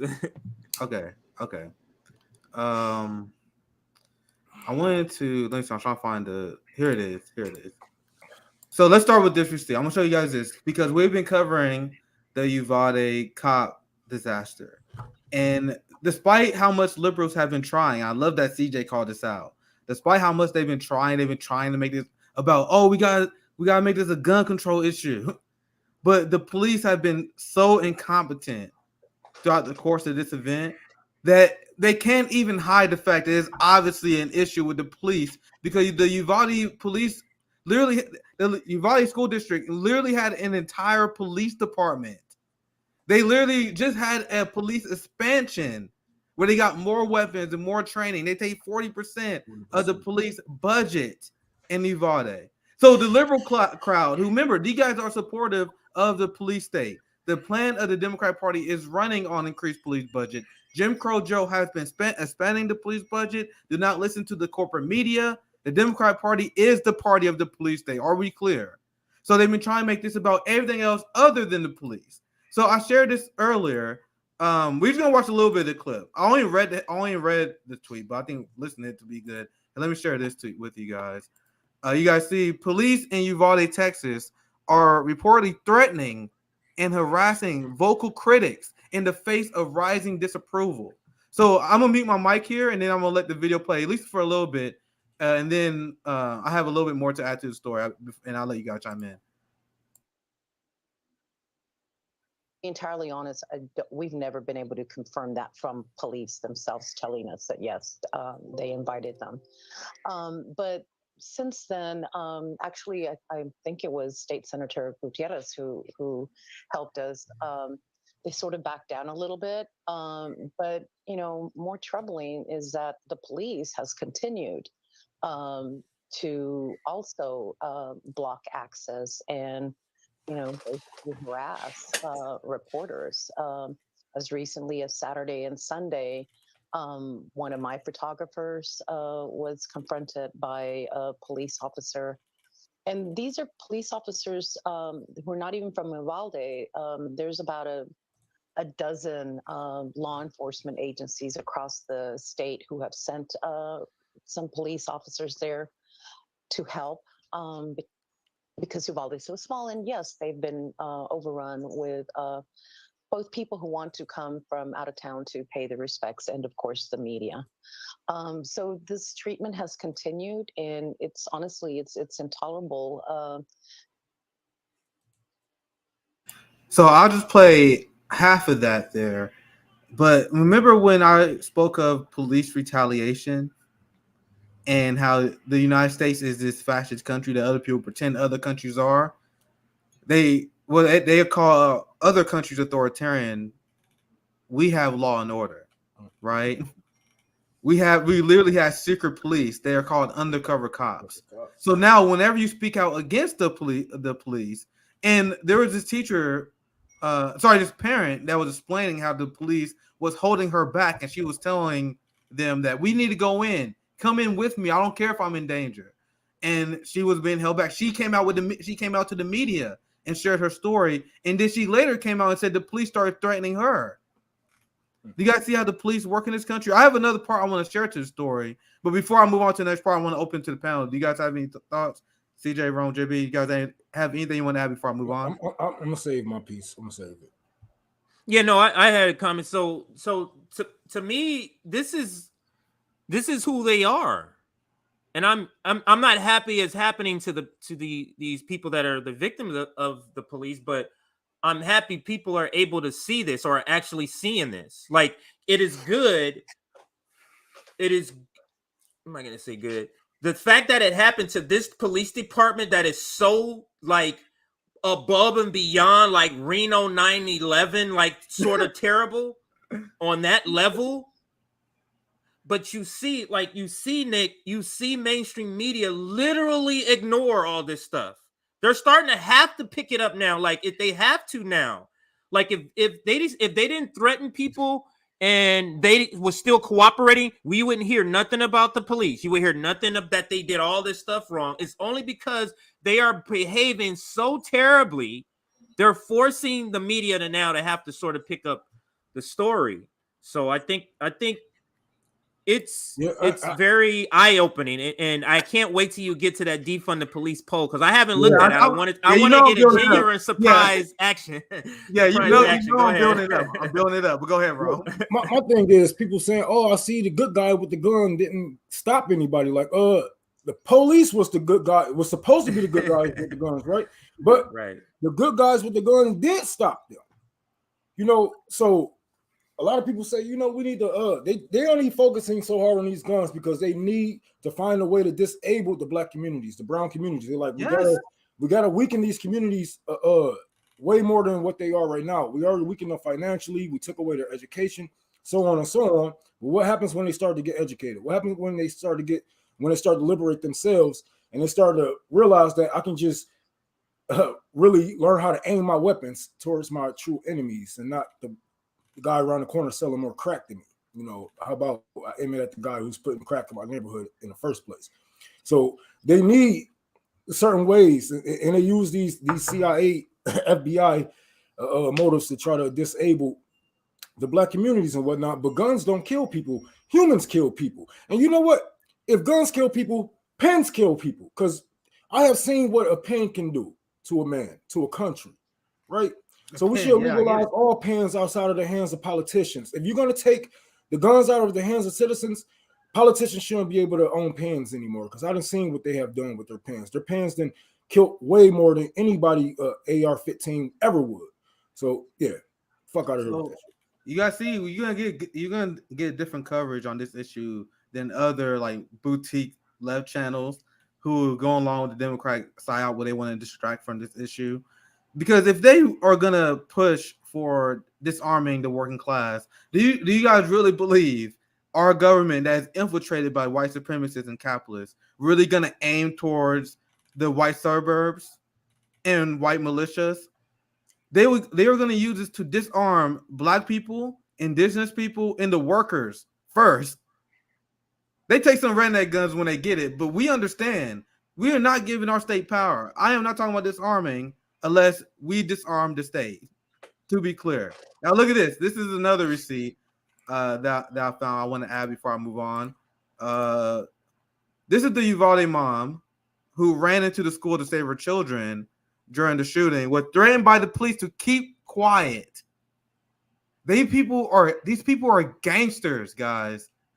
They are the gangster arm of the capitalist class. That's it. Go ahead. That's against free speech. Yeah. They're infringing on her free speech rights.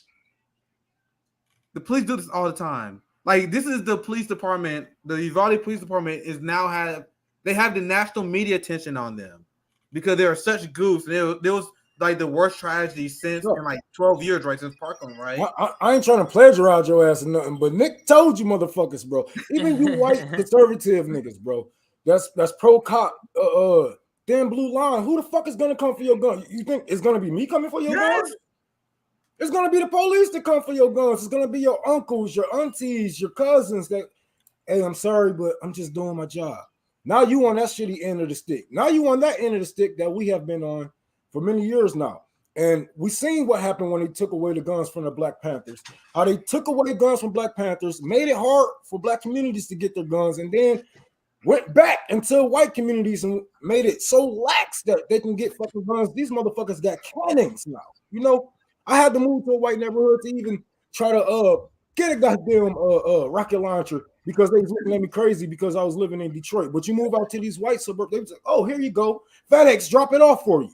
Get the fuck out of this, bro. I'm telling you, bro. I love talking about the police state because this issue exposes conservatives more than anything. Like, I don't know why, and this exposes liberals. Because why do they run away from this issue? Well, this is where the conservatives are at their weakest, guys. They're like, don't tread on me. Meanwhile, they support a fucking police state that's spying on us. They support a police state that want to stop us from smoking a plant. And then they worry about Antifa and the socialists. Motherfucker, who you think going to be the one who takes your guns? Not us. It will be the police, motherfuckers. But go ahead, I have to say, I just have to say, like, the similarities of US in the 21st century with Brazil in the 60s, mesmerizing. And I'm not saying that because I was alive in the 60s, but like it's just to show how slow this country moves to its own people. Because they all the actions they have been doing. I just want to shout out to Ultraviolet. She is in Texas and she knows a lot about this, what happened there in Uvalde. Hi, yeah. I just feel like the similarities with a dictatorship, a military government. Who do you think is taking your guns to use them against you? Like the day that Biden came up and said, we need to fund the police more. To me, I understood that day that the US is going to go through a military coup. There will be a military coup d'etat that will be played out as a way to, oh my God, there's nothing we can do. Whoa. Or people will be like, yes, military, take over, because you have this type of people. Right? Because I have 77,000 people that follow me on Twitter. And a lot of those people are conservative. I got a lot of conservatives following me because I own liberals, right? Or whatever. And I tweet about the police state and I bash cops all the time. And at least a lot of these motherfuckers be retweeting it, man. And you would think that with the conservative followers I will have more of them that will like challenge me. They don't, because they understand this massive hypocrisy. And there are like some conservatives who are so caught up in propaganda, they don't even realize until a Marxist like explains it to them. Like, bro, you're supporting the nanny state. Like, think about this. You can't rebuttal real life.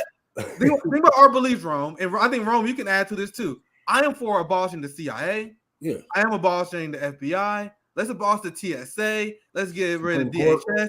So then the conservatives like, no, we need those government institutions because I need to feel safe. And I'm like, who's the big government bootlicker then?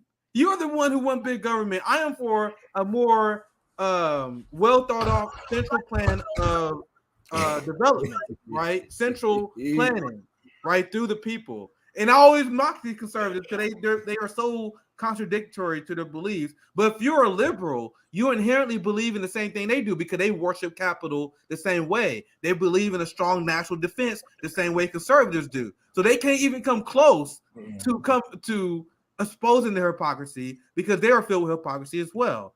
But I'm gonna move on to the next part of the story. Do you guys want to add anything else before I move on, just for the sake of time? Yeah, I was being like killed on Instagram because like that guy from South Africa that is a coon, he posted like a video. What's his name again? He's famous. Has a show on it.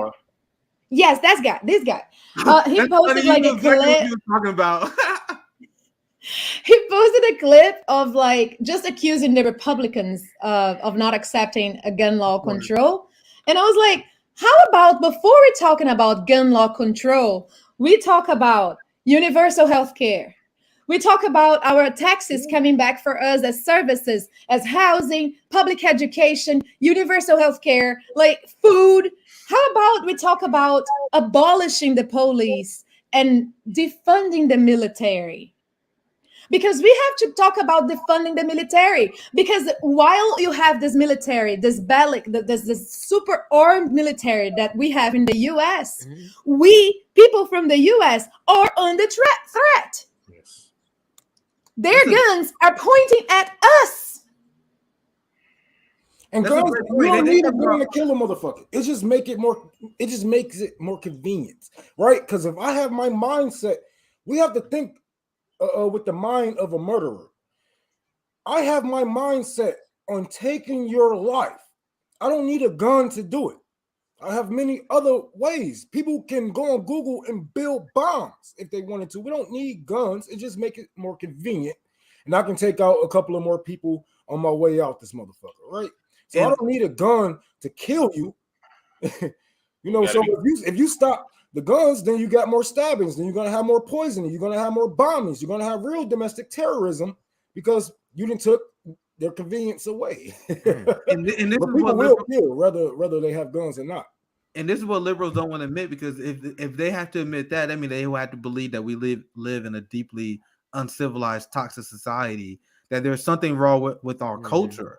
Like if you look at Lebanon, if you look at a lot of Middle Eastern countries, they got a lot of guns. There are a lot of countries that have guns, but we're the only culture that is sick. Now, one last thing I'm gonna say about the guns, I'm gonna show you guys the next part of the story. I do not want to hear anything about you guys disarming the working class after you guys sent billions of dollars of weapons that you guys call lethal aid in Ukraine. Like, and this is, you guys have seen liberals say this. They have the audacity, and they were actually saying this in public, guys. They were saying you need to keep assault rifles in the hands of the U.S. military people. So do you understand what the liberals are saying when they say this? They're saying we are tired of seeing Americans being killed by assault rifles. We want to see people in other countries killed by assault rifles. So while you guys are voting for weapons for Nazis, I don't want to hear shit about you guys talking about. They want to take the guns out of. They want to take the guns away from Kyle Rittenhouses, but they're creating Kyle Rittenhouses over there. They were cheering for child soldiers, aka child slaves, over there, going out there and trying to face one of the strongest militaries on this fucking earth right now. These people are out of their fucking mind, man.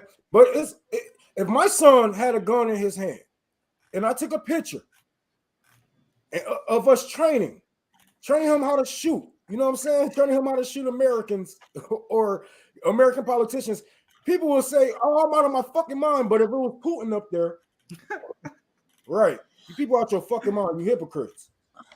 Wasn't it the Italian parliament that said a few years from now, if we have terrorist attacks, they will be coming from Ukraine, from the guns? Yes. Oh no, or it was Italian on African. That was, I don't remember which country exactly. Nick, I remember we were talking about that, me and you. Now I'm trying to find the receipt because guys, they put the progressives, and I'm pointing them out because they're the people who are supposed to be against this, right? We want to end the gun violence. But they just sent billions of lethal aid, aka weapons, and now there are reports. I reported on this before. Experts are warning that they're about to be flooded. They're about to flood the black market. There already been like stingers, javelins that have been sold on the black market. Why do you guys think that a lot of terrorist cells got our weapons? Like when we send weapons to these war-torn areas and these hostile, radicalized groups, they use that weapons to sell to the black market to help get funds as well. This is what Al Qaeda did. Who created Al Qaeda? Who created Al Qaeda? The CIA, by the way, if you're watching, was you. Oh, sorry. Somebody commented, just there's no chill. No, they don't. Thank you, Rosanna, because they have created every enemy that they disposed of, right? And what's so crazy is, oh, fucking go ahead and play this shit, man. Let's look. There's another receipt I shared that where they said the weapons were going to be funneled to the black market. I also want to share this, and then I'll move on to the next part of the story. DHS. This is the Biden administration. They are saying this. Meanwhile, while the West is continuing to promote this idea of funding this proxy war by sending weapons instead of negotiating for peace. DHS concerned over Nazis returning to U.S. after fighting in Ukraine. Why isn't the media? So what did we report on when this crisis first started? We explained to you how Ukraine in a lot of areas in Eastern Europe is seen as like this hub of white supremacy because that's been a problem in Ukrainian society for a very long time. There's a lot of people, a lot of liberals, a lot of Ukrainian propagandists who have a hard time coping with this. They literally worship Stefan Banderas, a fucking Nazi. So they are worried because there are a lot of people who travel over there. There are a lot of white supremacists in this country. There are a lot of Nazis in Brazil. There are a lot of Nazis in Poland. There are a lot of these white supremacists who are fighting this war on behalf of the Azov Battalion. So they're not saying this in the media, but the experts are like, bro, these Nazis, these militias that are traveling to support the Azov Battalion is getting militarized training. Guys, they're spending like $8 billion in that package on training. They're training Nazis. What do you think they're going to do? They're going to come home and forget what they learned? They're going to give up their Nazism, their ideology of one people, one state, and we got to achieve that by any means necessary, including violent acts? So sorry, that's my last tangent. I'm going to pass it to you guys before I move on to the main. Well, one thing I think should be said is there are really cohorts of some of the ones of the Nazis that still exist within our government through Operation Paperclip. And so they're just finding out the rest of the Nazis that are here in the United States. And these ones are activated by going over into Ukraine and wanting to fight with the Azov battalion. But then they also realize that they have friendlies that are within, different echelons of the United States government. So the thing is that the United States is very friendly to Nazism. If you go back into, the World War II era, right after World War II, back into Operation Paperclip, it was under Democratic and Republican presidents that allowed for Operation Paperclip to take place. So it's actually not out of character for them to send $40 billion to Ukraine to fund a lot of these Nazis within the Azov battalion, and then be okay with a lot of the Nazis that are here in the United States that want to go and train with them. And then they bring that same ideology back over because the ideology has always existed in this country. Because we are the grandfathers. So like when I came into this country and started learning things that you don't actually learn outside of here, which is like, oh, so people can be KKK and can be Nazis, neo-Nazis, and it's not a crime? Because in my third world country, if you think your ass is a Nazi, you're going to jail. Good. You are. It's a crime. And here it's like they don't codify fights into law. Being a Nazi, it's okay because it's the expression of your voice. Like we've never ever we're saying here, let's kill all the white people. Let's get all them niggas together and go on and kill all the white. We never We'll ban that real quick. Yeah, they would like they barely let us get funded on YouTube. You were just talking about Bernie Sanders and Lula and making comparison. Your video was taken down. We would be dead. That would be a drone right here, right now. Boom, we disappear. Like it's important to see that KKK and neo-Nazis and whoever the boys like the ones that created that channel, Proud Boys, they are actually in fact saying that they want to exterminate inferior races. That's their that's their flag. And you're gonna tell me that this country isn't a Nazi country? This country is a Nazi country. It's worse than Ukraine. Ukraine only exists the Nazi ideology only exists because of America, because of what America has done to the natives, what America has done to the black people, and what they have done to West and South Africa. This is where the Nazis and Hitler got his ideas from. Yep, was from America, and they took those. When America seen that we basically had the same goals, which was supremacy over the whole world, they said, "Fuck it, let's fund them." And we have been doing this. This has been going on way before either any of us was born. Right here, watching this stream or talking on this damn stream. This has been going on for so long. We are the grandfathers of imperialism, of Nazism, and all them isms that fuck up black and brown people. Well said. So before I move on to the next part of the story, I know we got a little bit sidetracked, but the reason why we brought that up is because I was calling out how the liberal class was trying to take the Uvalde police shooting, make it about guns, and then we was calling them out because you claim you're against gun culture, but you are not against gun culture if you are an imperialist, if you support the police state. Are we clear? You are not against gun culture. That's how we're gonna cover this. We're not gonna allow them to have this theater. So that's how we brought that other story, because that relates to this. Now, before I show you guys the next part of the story, if you enjoying this, please share the stream, support the Patreon as well if you guys are enjoying this live stream. Now, this is the part. There's a reason why I covered this in this order. I cover everything in the order I do. Here we go. So, me and CJ was talking before because I covered the Uvalde cop situation. Like, I'm seeing these stories in mainstream media outlets, and I would never. I cover police stories closely ever since I started doing this like 3 years ago. Right? I never seen the police get this much spotlight before because the tide is shifting. It's to the point where even local media have to cover the incompetent of the police because now people are asking questions, and now they are openly incompetent, like allowing kids to die. They really fucked up. So I remember CJ asked this question. Like, why don't they poll it now? Why don't they poll defund the police? And they have been avoiding polling this question, guys. Why do you think I found this poll? I've been looking. I've been on the search. Now, because of this Uvalde cop situation, now people are more critical of the police right now. Someone fucked up. They about to get scolded, man. Whoever did is about to get scolded because they fucked up. And now look at how the media, as I shared this story, look at how the media frames the poll. So you can be patient with me, and I'll explain to you guys why this is great for us, right? So look at the media headline. Feel free to interrupt me anytime, guys. Wait, hold on. Let me. This one. Look at the headline. This is from the Los Angeles Times. And when I first read the headline, I didn't even panic because I'm like, bro, this is obviously bullshit. Look at that. Why they don't have defund the police in the title? Yep, exactly, CJ. Look, confidence in the LAPD dropped sharply.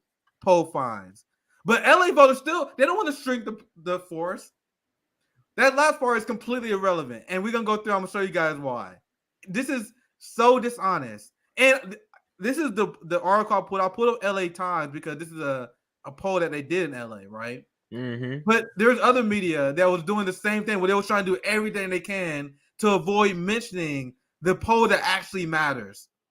They was asking some vague bullshit that means nothing. And then they were like, well, the voters still, they don't want to shrink the force. Check this out. So this is the propaganda part. So this is what they had to report. This is the important part. Fewer than a third of the city's registered voters survey said they approve of the LAPD's performance. 1/3, 33%. They are Joe Biden level approval.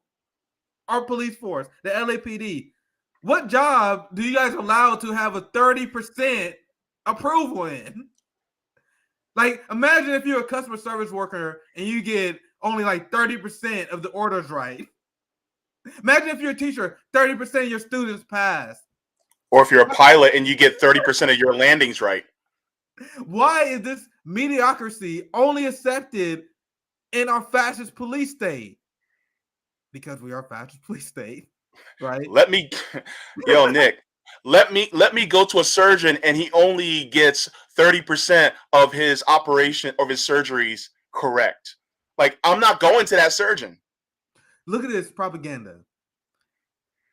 And this is because of the media too. So despite media propaganda, we are still in this strong position. Now be patient with me, guys. We're getting there. However, most voters also see that crime is on the rise. Because why, CJ? We've been covering this. They be like, crime is on the rise. They do this every time they need a budget increase. So a lot of people are propaganda. Most voters also think crime is on the rise. And a few say they want a smaller police force. What does this mean? What does that mean? And I'm asking you guys legitimately, when they said a few want a smaller police force, when you talk about, that's a lot of people. Yeah, especially and now in I'm gonna get California. people that show this, but you see how they phrase it. Nick, since you talked about the P word, you know, propaganda, because we all do our own propaganda, and it's cool because we can see it when, you know, and we know it when we see it. We can call it out now, right? Nobody I've ever met has speak highly of the LAPD, NYPD, the fucking nobody have spoke highly about the fucking police. When I went to California myself, motherfuckers always say, "Oh yeah, watch out for them. Watch out for them." Even the white people out there like, "Watch out for them." The rich people, watch out for them. Nobody spoke highly. So when they actually went out there and did some research and really talked to the people, they was like, "Oh, nobody really liked the police." No, they don't. You're polling, you know what I'm saying, people, you know what I'm saying, older people with them landlines and shit. No, go into the real world. Go outside them bars where people get harassed by cops. Go inside the real poor communities. You know what I'm saying? Go on Skid Row and ask them people if they like the police, motherfucker. Ask them. And I bet Fred, that motherfucking poll will be like, defund the police will be up at a high ass number in California if they just went on Skid Row alone. Guys, I report on that poll where 55% independents and 75% Democrats support defund the police, and they oversampled white people. They oversampled and they did landlines. They oversampled the bourgeoisie. Like, and when you look at these breakdowns, it's always curious when you look at it by race, look at by income group, and even in this poll, they said a poorer, younger people is more in favor of eliminating the police state. So they oversample the people they need to influence the polls. They always do this. But guys, be patient. I'm getting there. Despite them doing these tricks, we still win. So let me continue. So let me show you what they led with, and let me show you how they always mislead these kind of issues. They will always say stuff like, we're going to poll, do you support the defund the police movement? And people are like, I don't know about that. I don't like defund the police movement. And they say no. But then they'll ask them, do you support taking police funding and funding social programs, healthcare, and education as we lay out in 10 demands? And that's when the number skyrockets. So then they stop asking that question altogether, and then they will start asking vague stuff like this one, where they ask, do you want to increase or decrease the size of the LA police force? Guys, that's fucking vague. What does that mean? Like, even if you ask someone that, they probably don't know what you're talking about, right? So this is what they did, and they led with this part of the poll, right? Confidence in LAPD dropped sharply, but LA voters don't want a string force. Once again, I am asking people, what does that mean? Like, if you was to ask people, what does that mean in terms of public policy? What does that mean in terms of budgeting? What does that mean? That actually is irrelevant, right? So 47% of those who polled said the number of police officers in the city should be increased. Once again, that's only 50%, not bad. 17% said staffing should be kept as is. By comparison, 15% said the force should be decreased. An additional 20% said they had no opinion. Now, let me show you guys the most relevant part of this that is buried deep in the article, because my argument is, what is the fucking relevance of this question? Ask the policy question. And they did, because I think they were just curious. This is the part that matters, buried deep in the article. While many registered voters oppose reducing the police ranks, nearly half of police respondents, 49%, also said that the city would be better off if it's reallocated some of its police funding to other social services, compared with 33% who said it would be worse off. So, guys, that is plus 16. That is a great number. And also, you might be asking, what it means you want to keep police on the force, but you want to decrease their budget. Guys, this is on the asking list of 10 demands. Where you guys think that money is coming from? That's coming from the police training. That's coming from pensions. So people are saying, yo, less of that shit, less of you guys getting more salary increases, less of that shit, let's invest into mental health and healthcare. And if you look at the 10 demands step, this is exactly where we want people to be at. And one last point before I pass it to you guys, and this is the breakdown here. Maybe I should read this breakdown. I actually never see the graph here. So all registered voters are better off. Look, 18 to 29, our generation, we're fucking done. 72%. Guys, it's the fucking boomers who still believe in the police state that keeps this number as low as it is. They're only 35% of the boomers. 1 out of 3 of the boomers are woke. 2 out of 3 of the boomers are like, yeah, this police state is great. Right? Look, this is a great number, believe it or not. Bro, 1 out of 3 people who are strongly conservative are for defund the police. Guys, that's a great number. Yeah. According to the mainstream media, everyone is against this, but 1 out of 3 Republicans? That's a lot. So if you're one of the people like, oh, this is LA, this is California, even though that's a lie, because CJ, anyone in California would tell you that despite California being blue, there are a lot of conservative people there, especially LA, because there are a lot of rich liberals there, a lot of rich conservatives there. But even among the conservatives, guys, I would take 3 out of 10 all day, all fucking day. So do you guys see why this is way more significant? And also, we want to decrease the power of the police, and this is what the voters want. So I want this number to be better. Don't get me wrong, guys. I'm not sitting here on my low. I'm not sitting here as just celebrating, saying there's no work to be done. But this number will increase. Our generation is there. Like, people who are somewhat liberal are there. Like, bro, these numbers I would take, and we can continue to grow off this. And this is completely counter to the narrative that we have been hearing.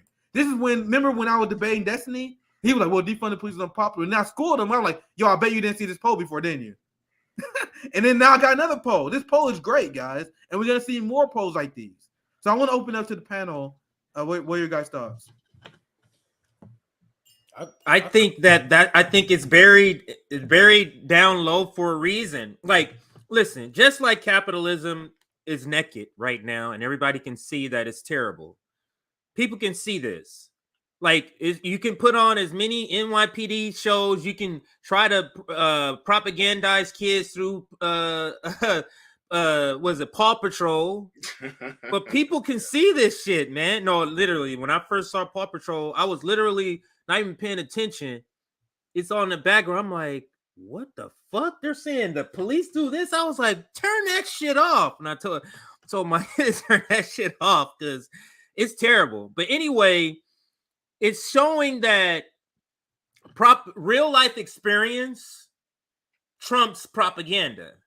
This is the reason why the ruling class really don't like the internet. They really don't like the internet because what the internet has done is giving regular people, the ability to talk to other regular people and tell the real story. And that's what they don't like. And that's why the censorship, and that's why the suppression of voices, particularly like ours, because they really don't want specifically Black voices. Because when you think about who has had the most success with direct action, the latest, who has had the most recent, and that's Black people with civil rights. That's the most recent structural change, right? So they know that, and also pop culture, a lot of black culture is pop culture. So the ruling class understands this dynamic about the Black community, the Black subculture. They understand that this is why you see a lot of Black people being the faces of things. This is why you see State Farm, there's a Black face. If you see the other insurance company, it's the older Black face. This is why you see Shaq selling Icy Hot, because like a lot of Black culture is popular culture. So because of the fact that Blacks are the smallest part of the population, right? The lie that they tell us that we are minority here. That's what they tell us. But so the point I forget the point that I was making. No. It's okay. But go ahead. I just thought something, and I'll pass it to Rome and JB next. But because I actually didn't read this part, I got it. This is very interesting. Look at this. This is from the poll I just read. How interesting is this? And this backs up what we've been saying on this show before, CJ. I think we did a show talking about this. Look at strongly conservative. 3 out of 10 support defund the police. But look at moderate. So people who say they are moderate, only 1 out of 5 support defund the police. So the person who labels themselves strongly conservative, I am guessing they would say they're probably like a Tucker Carlson, maybe like Ted Cruz style Republican, right? They are to the left of the moderate. Now, who the moderate? Like, think about in LA. You got a lot that poll is telling us who we should be and who we should be teaming. That poll is telling us. Remember what we not said? The liberal, not the vote blue must who, not them. That's not who. You can't go out there. Like, it's only certain liberals that I really got into the brain. But certain liberals want my phone number and they want to go through this change. They want to, you know what I'm saying? They really have to learn. Yeah. They're not there, and not to close the tent on a motherfucker, but bruh. Come on. They're not there. Remember that stream we did how the moderates like embolden the right? Oh yeah. And then and I'm like, bro, if you look at the average, I'm talking about the liberal who call themselves moderate. Imagine how centrist they are. There are a lot of liberals who call themselves progressive. But if you're that liberal who literally like, yeah, I'm a moderate, I'm more of a Joe Manchin style, I'm more of a Joe Biden, I'm more of an Eric Adams Democrat. Guys, these people are more right-wing than Trump supporters. And I swear to God, that's true. And now this poll backs that up. I literally didn't see that part. I literally just noticed this now. Isn't that interesting? Like this poll just backs that up. The moderates are more right-wing than the Trump supporters. I wanted to share this. I wanted to share this story. I know Josana want to say something before you. No, I just want to say to Rome, like trying to get into liberals' minds. In my political beliefs, we are doing the work at some point. If you're not doing the work with us, Go get the wall. But like this is a political dream, right? It's a hypothetical situation where they do get the wall. But but like also you cannot I don't think like working with liberals is my goal now, because it's not, to be quite honest, right? It's not. But my goal is to work, as Nick said in the beginning, with Gen Z, because Gen Z is pretty political. So my work of education, building a base, which is majority, because the conservatives will die. They old as fuck, right? So building a broader base, educating and forming these people in the path to the change. And then the liberals will be like, well, Europe is always there with their arms open to you. Just go back home. Right? Let me explain to you guys the liberal, the Pete Buttigieg, Joe Manchin liberal. They say I am fiscally conservative but socially liberal. So what they're saying is, they're saying, I don't want you to die because you're gay. I want you to die because you're homeless. That's what the ideology of these moderate liberals are. But Rome, I know you want to add something. Rome, do you want to? I just want to say, you know, I try to work with everybody, but once, you know what I'm saying, like it's just so much that I'm just moving so fast throughout these cities and whatnot, and I got to pick up who I can, pick what I can. The last thing I need is, you know, people questioning or second guessing the proletarian, like Sam Cedar has said. You know, what is the goals of holding politicians accountable? I don't need those people on my side. Like, no way. You know, but you know, I pick as I go. I will work with liberals. I do talk to them, but if I feel like I can't trust you with my first heart and my first mind, then yeah, I'm just push you aside and let you learn on your own. Maybe you will come to one day. But I did want to piggyback off of these polls and the reality of of the relationship with our neighborhoods, with the police. When Nick was explaining why people really don't like the police and whatnot, and this, I just seen this today. This is the first thing I seen when I woke up. And I went on, I washed my face and all that. I went on Twitter. I'm like, okay, what the fuck is this? So I saw this. And, oh fuck yeah, I saw this. Yeah.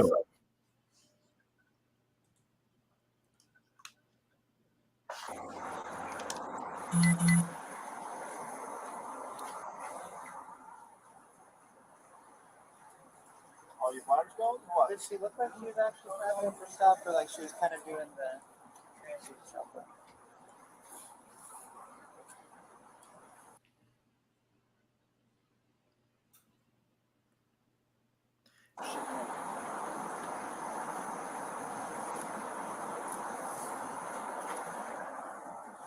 They had a study recently that said skinny jeans make your liver problems worse. Oh yeah. So if you're just listening to this, the police let this person drown. Is that they the Tempe police said that he begged officers for help and they didn't save him. Just in case you only listen to this. Police said Bickings apparently jumped into the lake in an attempt to evade police officers after officers found 3 outstanding warrants. According to the Arizona Republic, one officer reportedly told Bickings, I am not jumping in after you. Protect and serve. Wow. Sponsored by your taxes. They gonna look into investigation to the police response to the drowning, the Arizona Department of Public Safety. Good luck with that. Good luck with that. So like, then what? Investigation, then what? Like that's why, I'm tired. And who's investigating them? Who? Another law enforcement agency? Is it? What does that do? Public health, Arizona Public Health and Safety. I don't know that much about them, but it's government. They all connected to each other, right? And yeah. What's that? This is why defund the police is so important, because this was supposed to be a wellness check. This is supposed to be social workers. These supposed to be therapists, people that can actually help this man off of his last. You know what I'm saying? Like people. Oh, he had warrants and I know it's gonna be those people. I know it's gonna be those people, but this shit doesn't cost a life, man. I don't. What has broke you so much that you think just because a nigga broke the law a couple of times mean that his life just doesn't matter anymore?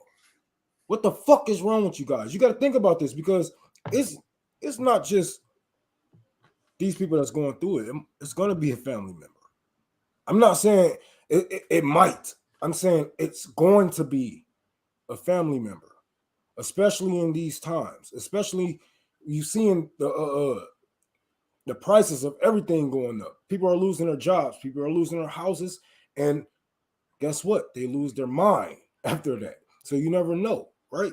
So this will be a family member. We have to defund the police and create better things for our people, resources and ways for people to get not even get in trouble, to get the fucking warrants in the first place. Because I guarantee it was probably some robbery shit. I don't even got to look it up. But that's how it is. And look, if we don't defund the police, man, all these wellness checks are going to go like this. They're either going to kill us or watch us kill ourselves. Right? When we knowing in our heart, like, damn, if I was there, but you could be there. We just need to really focus and really, you know what I'm saying, drive this message on defunding the police and restoring them resources in our community, man. Yeah, well said. So CJ temporarily. I'm posting a few links. Oh, sorry. Go ahead, Nick. No, it's okay. I'll pass it right to you. I was about to say, CJ, we can take over the stream from here. I know you say you got. I just wanted to come back on and let everybody know I didn't just disappear. But I'm the only one on the West Coast, so it's still picking up kids' time right now. So I got to get off and go to the gas station and pick up my girls from school.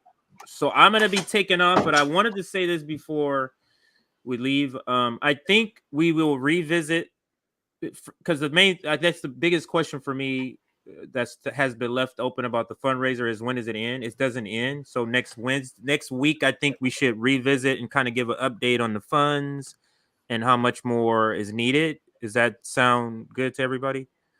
Yeah, so keep donating, even though we're talking about other stuff and doing other streams. Keep donating. I'll try to keep posting it on Twitter to keep it up. And then next week we'll give an update and continue, because we have to hit those goals.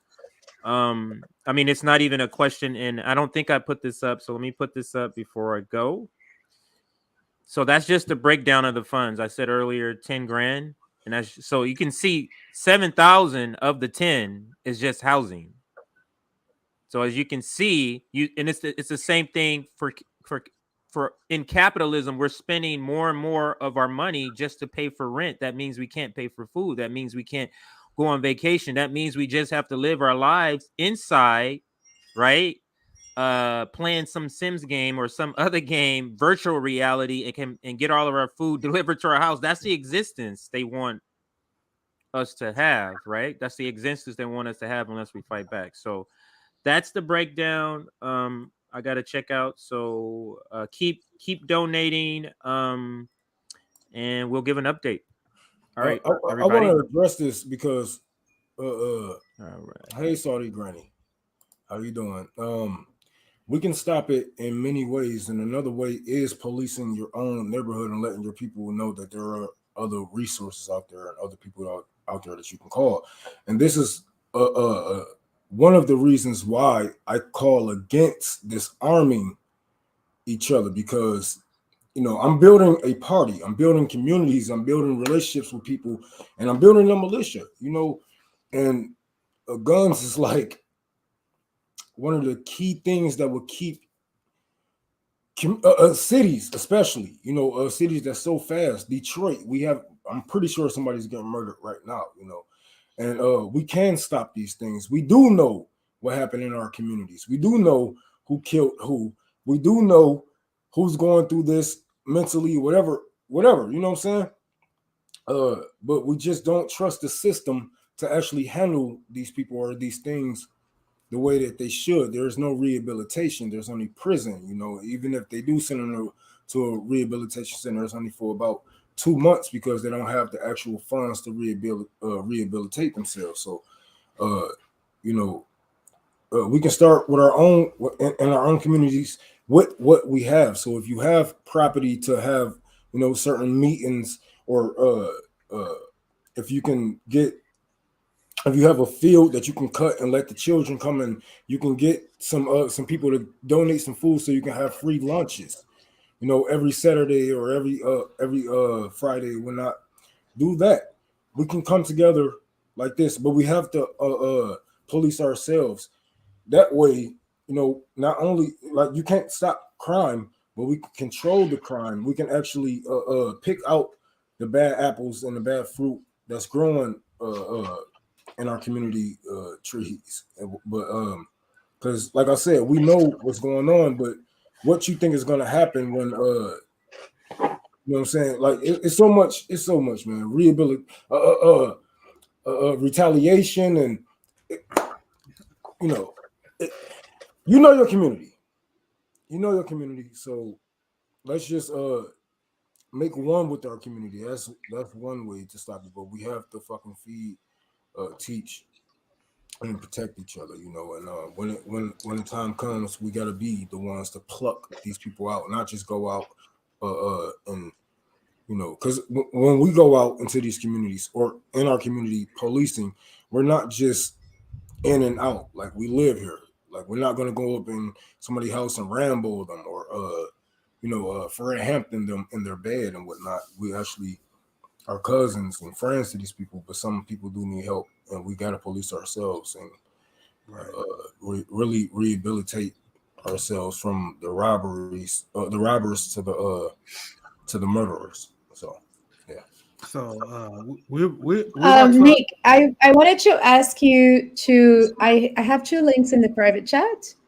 I would like to show you why there is, I would like to share this thought with you, why there is the need for this fight to be worldwide, and why there is the need to this fight to be Pan-American and Pan-African American. There are 2 links. I don't know how to share the screen. So I just want to show the. All right, let me share this. Do you see the links? Yeah, I see it. So we're gonna wrap up this story. I actually gotta go here soon. Maybe we can cover the American Summit next time, or you guys can stay on. I actually gotta head out here soon. So I can stay on. I just want to go over the 2 links, and if you guys want to just wrap up after, we can do. Yeah. This first link is a cop attacking the daughter of Amanda. I don't know. It's a Black woman by herself. If you can put the video bigger, Nick, like.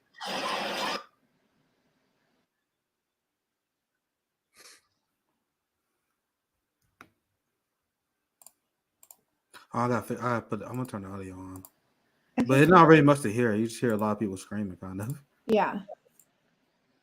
Yeah, we kind of don't have to hear this scream.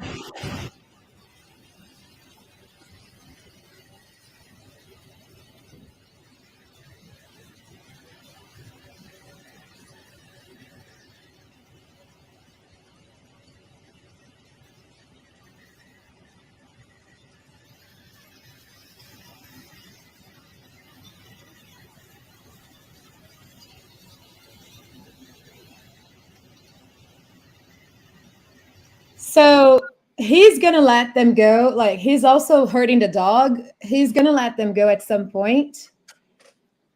But you see the danger this woman is going through? Because she's by herself walking her dog. And a man with a gun attacked her. Right?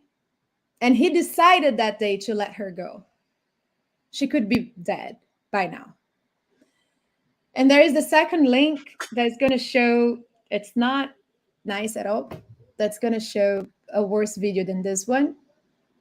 If you can share, please. I'm so sorry. I don't know how to do that. Yeah, we got to be careful what we show on YouTube, though. Oh, yeah.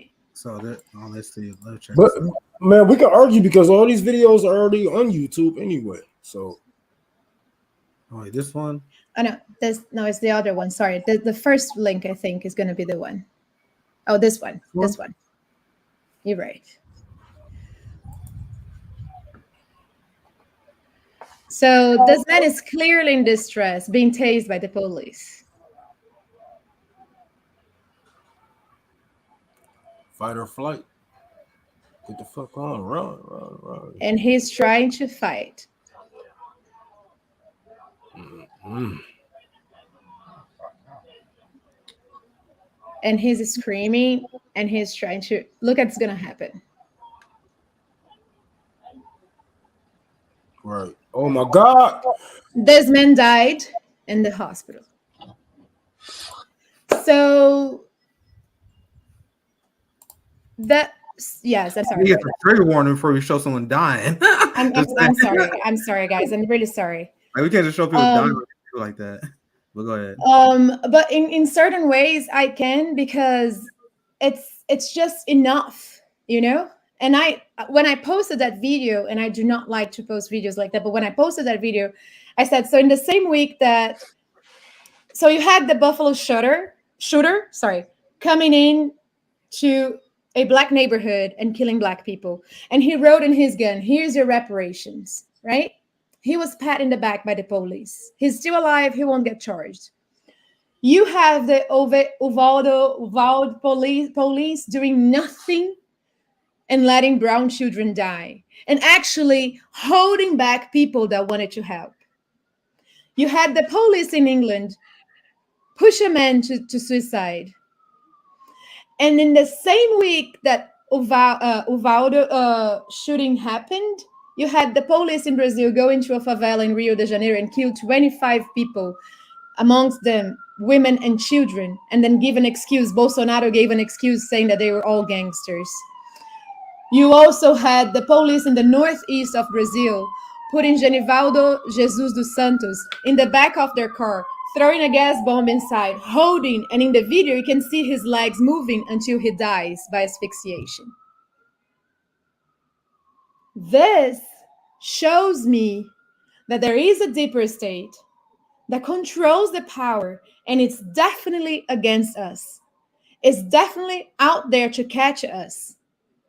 So that's why I'm here on RBN all the time saying, revolution, the fight has to be worldwide. Otherwise, we only repeating the steps of the white man, the imperialist white man, and saving our own backyards. We need to connect with other people in the world, because we all getting killed. Today, this week, were these people. Tomorrow can be us. So I wanted to show that there are focus in other countries too, and the target, the skin color of the target is always black or brown. Don't be fooled. What's that? JB, Rome, you guys have anything you guys want to add?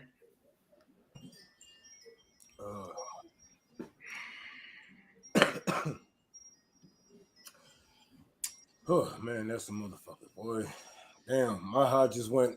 Damn, I didn't even need a parachute. Shit, I just landed right on my feet with that one. That shit. Yeah, I'm just hoping they don't pull us, because you guys see they find any reason to pull us. That's why I'm super nervous when I'm showing. That's why I usually don't show it, because they pull us for anything. They looking for a reason. But this is why I say police are damn selves, man. Why is the police coming from? We shouldn't even have these many police in our neighborhoods in the first place. And then they tasing this man on the wet ground. I don't know if anybody has been tased, but that shit feel like a fire. Dad, Yes, baby. can I use your phone to play VR? The messed up thing is the messed up thing is that police at least in our country, I don't know in every country, they get tased in their training. So they tase each other so they can know what it feels like. So imagine how much of a psychopath you must be to know how painful tasing is, and now you see how willing they are and how enthusiastic they are to tase anyone in any situation, despite the fact that they know what it do to you. So that's I want to show you guys the mindset of the police, but I know Josana and JB. Do you guys want to cover the next story? I got to go because I got dinner I'm supposed to be getting to in like 30 minutes. So Yeah, I mean, How I are can you stay feeling, on and JB? cover it. I can stay on and cover it for another half an hour. Okay, yeah, let's just finish with the summit for the Americas.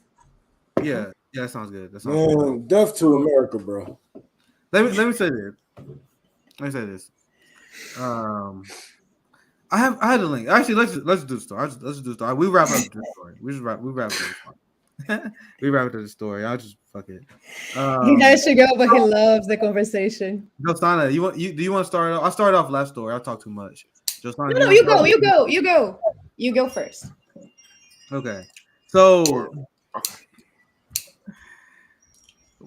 I have been covering in the last stream with our friend Carlos. You guys see him in chat, Carlos Gallego.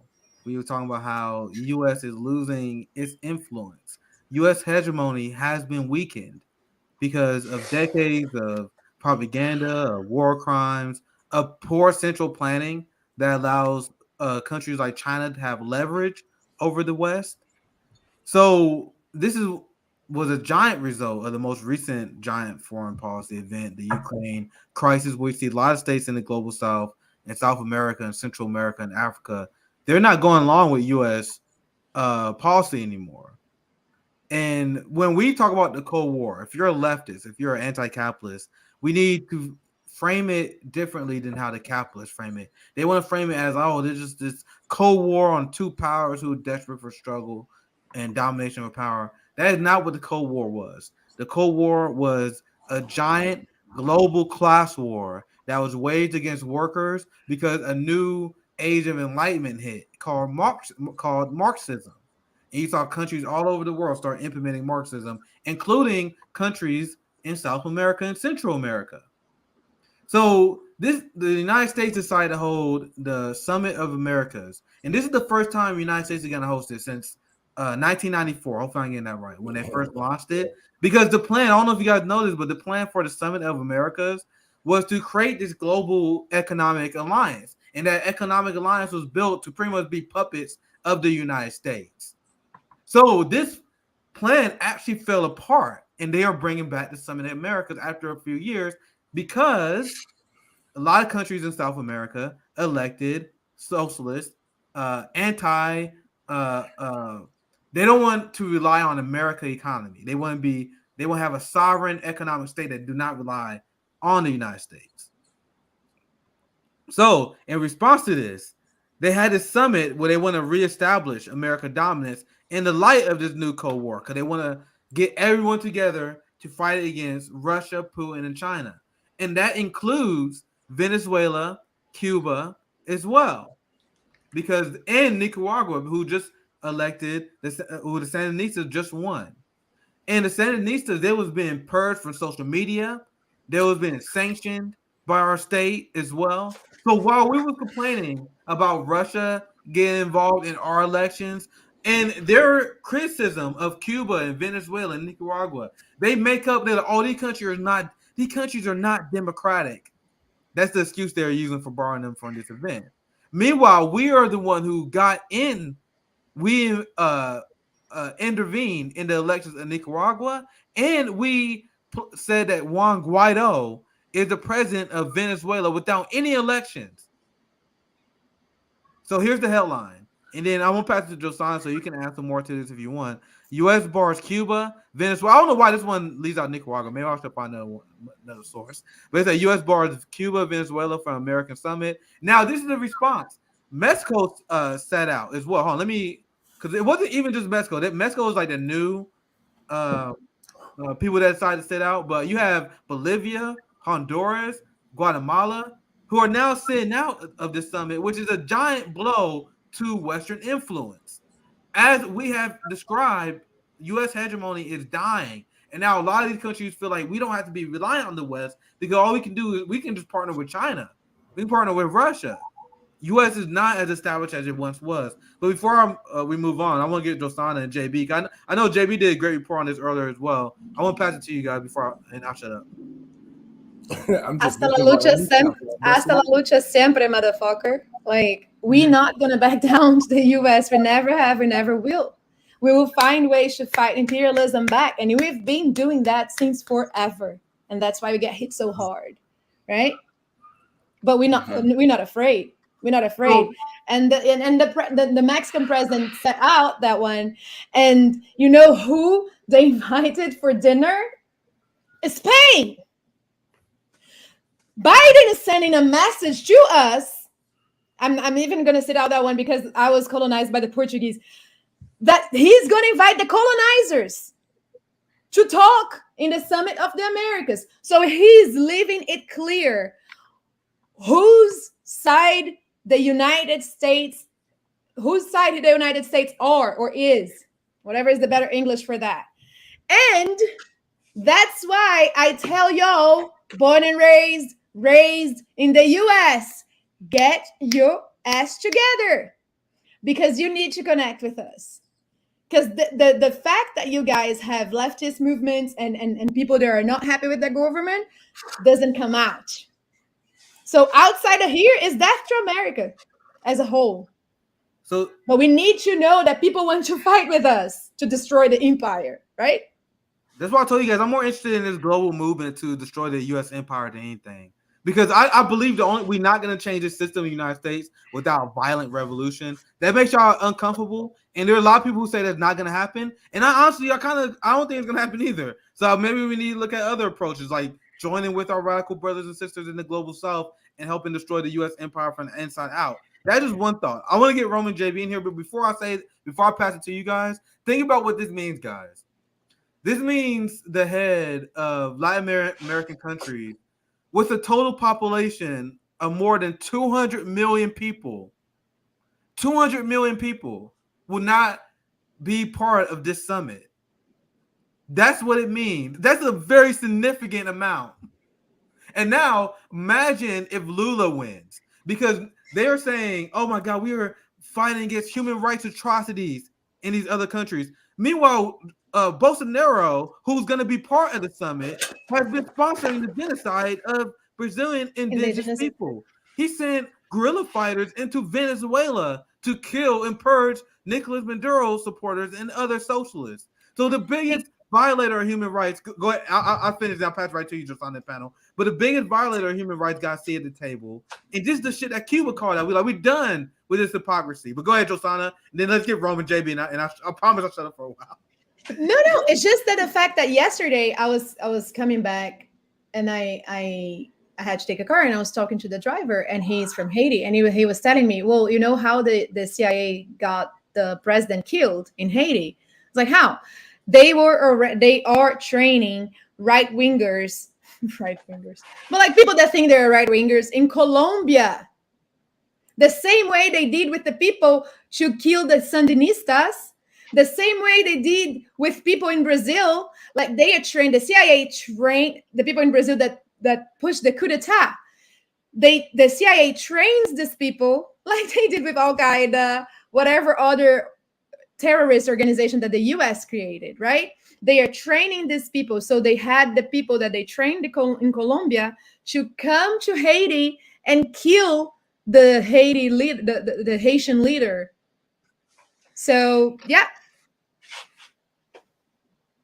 I just want to address this real quick. We don't have to derail the conversation. I know Rome might have a lot to say about this, and I'm not against the commentary because I'm open for people to have different opinions. I'm gonna just tell you guys this. I am not saying that we need change via violent revolution because I want a violent revolution. If you say you're against violent revolution, what you're saying is you don't want real change. So even if we got our gains through incrementalism, let's say we destroy big pharma. Let's say we got universal health care. Let's say we start demilitarizing the police and the military. I'm saying we need a violent revolution because there's no choice in the matter. We are not choosing it. Capitalists will not give us the power without violent revolution, meaning they will go after us.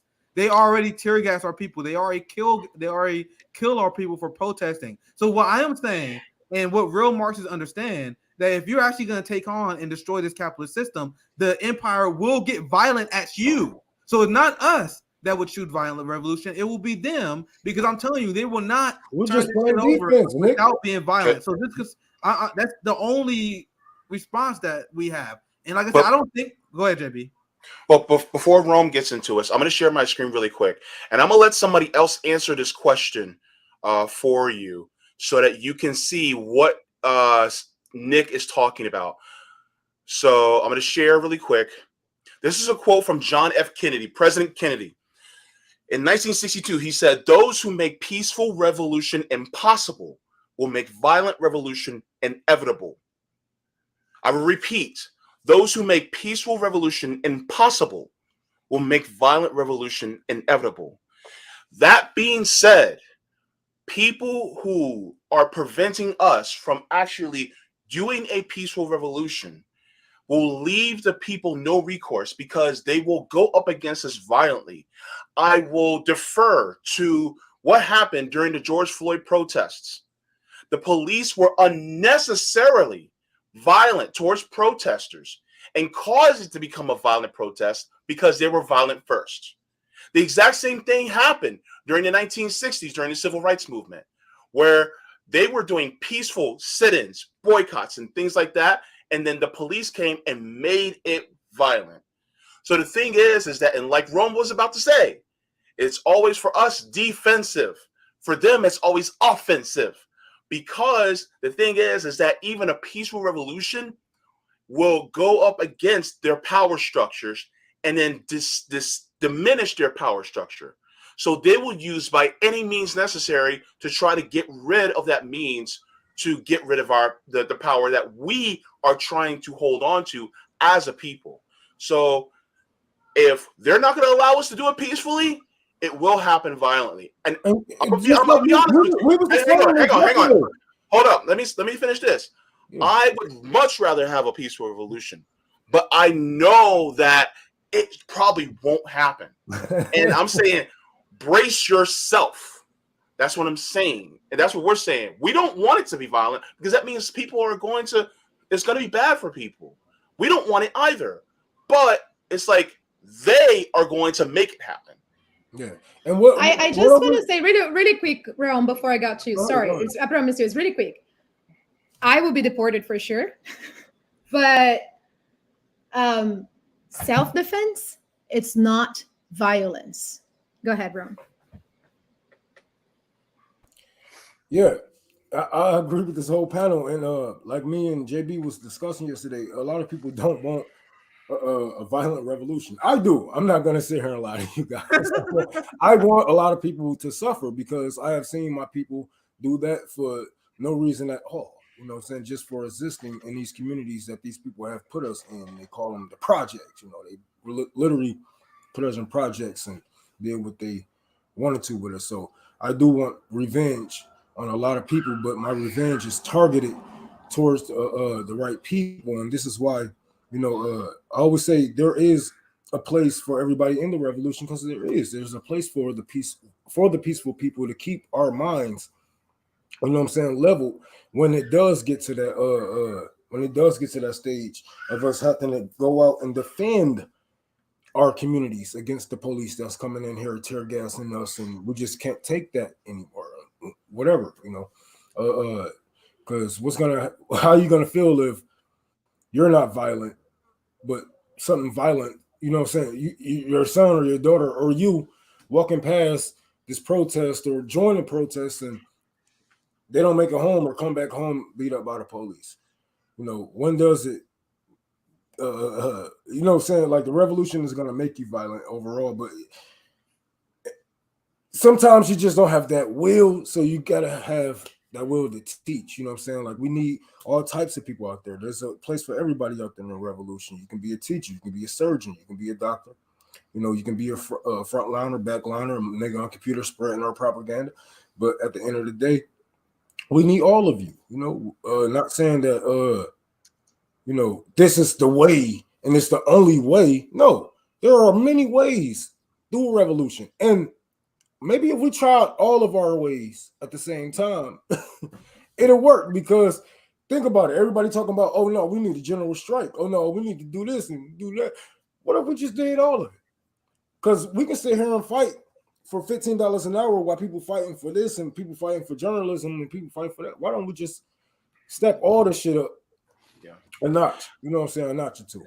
This peaceful Just, revolution and should be let's stop beating around the bush, because you're fighting against America. You know what I'm saying? At the end of the day, when you're fighting for Julian Assange, or if you're fighting for this, whatever the fuck it is, you're fighting against America. So you might as well just get rid of it. Like, you might as well just get rid of it and restart it. Let's build it in. Let's build the shit in our image. It's not hard.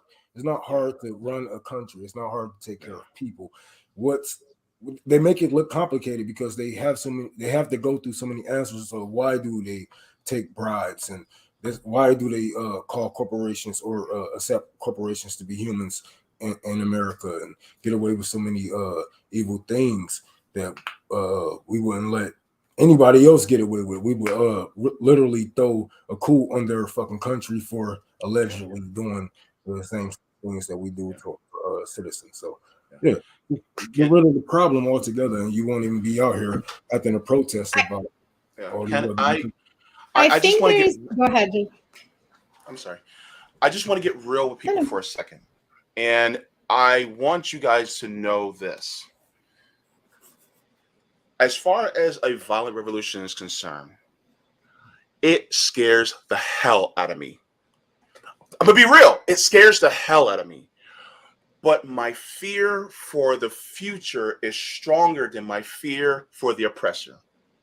And that's what you have to realize, is that your fear for future generations and for the people of this planet has to be stronger than the fear of who's oppressing you. And it doesn't scare me. Hell yeah, it scares me. But at the same time, it's like, but what about future generations that aren't going to come because the planet's destroyed? Or what about, them being under this totalitarian rule that's really, we see on the rise, that is already here, but is strengthening its grip on us. So that's the part that, it's like, Yeah, because man, look, they are already killing us. We already, like, how many videos do we have to show? And like I said yesterday, how many revolutionary bodies do we have to see? You know what I'm saying? Dead in the streets, poisoned or shot in their homes. For them to for y'all to know that a revolutionary a violent revolutionary cause is the way to go, because if we just sit here and hold our hands and put up our hands and say, please don't shoot, they already proved that they will shoot. They don't care. They just will shoot because of the presence of it, you know what I'm saying, and get away with it with immunity. So, even if you do go down, we can't think about it as like when we are targeting certain powers. I always say you can't think about it as, you know what I'm saying, just taking somebody out. You know what I'm saying? You got to think about it as saving lives. You are a superhero. You are a fucking hero, and we will make sure that your name live on forever. You will never die in a revolution, especially targeting certain powers, you know what I'm saying, certain power structures. We are not just taking lives, we are saving lives, nations of people and future generations, like JB said. So we have to walk in this fucking concrete while it is still wet. So while we, walk in the trenches, because it's gonna be a hell of a path to go down. Yes, but we will make our fucking name in the future for our children. Like, I got 3 fucking children, or 2 children and a half, I should say, and I would be damned if this is the world I let them through. How come this nigga has 2 children and a half? Anyways, I was like thinking that we need to get rid of the binary thought that is put in our heads in the USA since you guys are kids, right? In school, you go like swear by the flag and say stuff that's gonna make you want to be a military person when you grow up. And I feel like the binary thought just makes us believe that there is only one solution. There's only one response. There's only good or bad. There's only red or blue. This is worked out in your head, but the world has nuance. World is good and bad, black and white, clear and dark, right? So we're not one or the other. We are both. I'm just saying this bunch of philosophical things to say.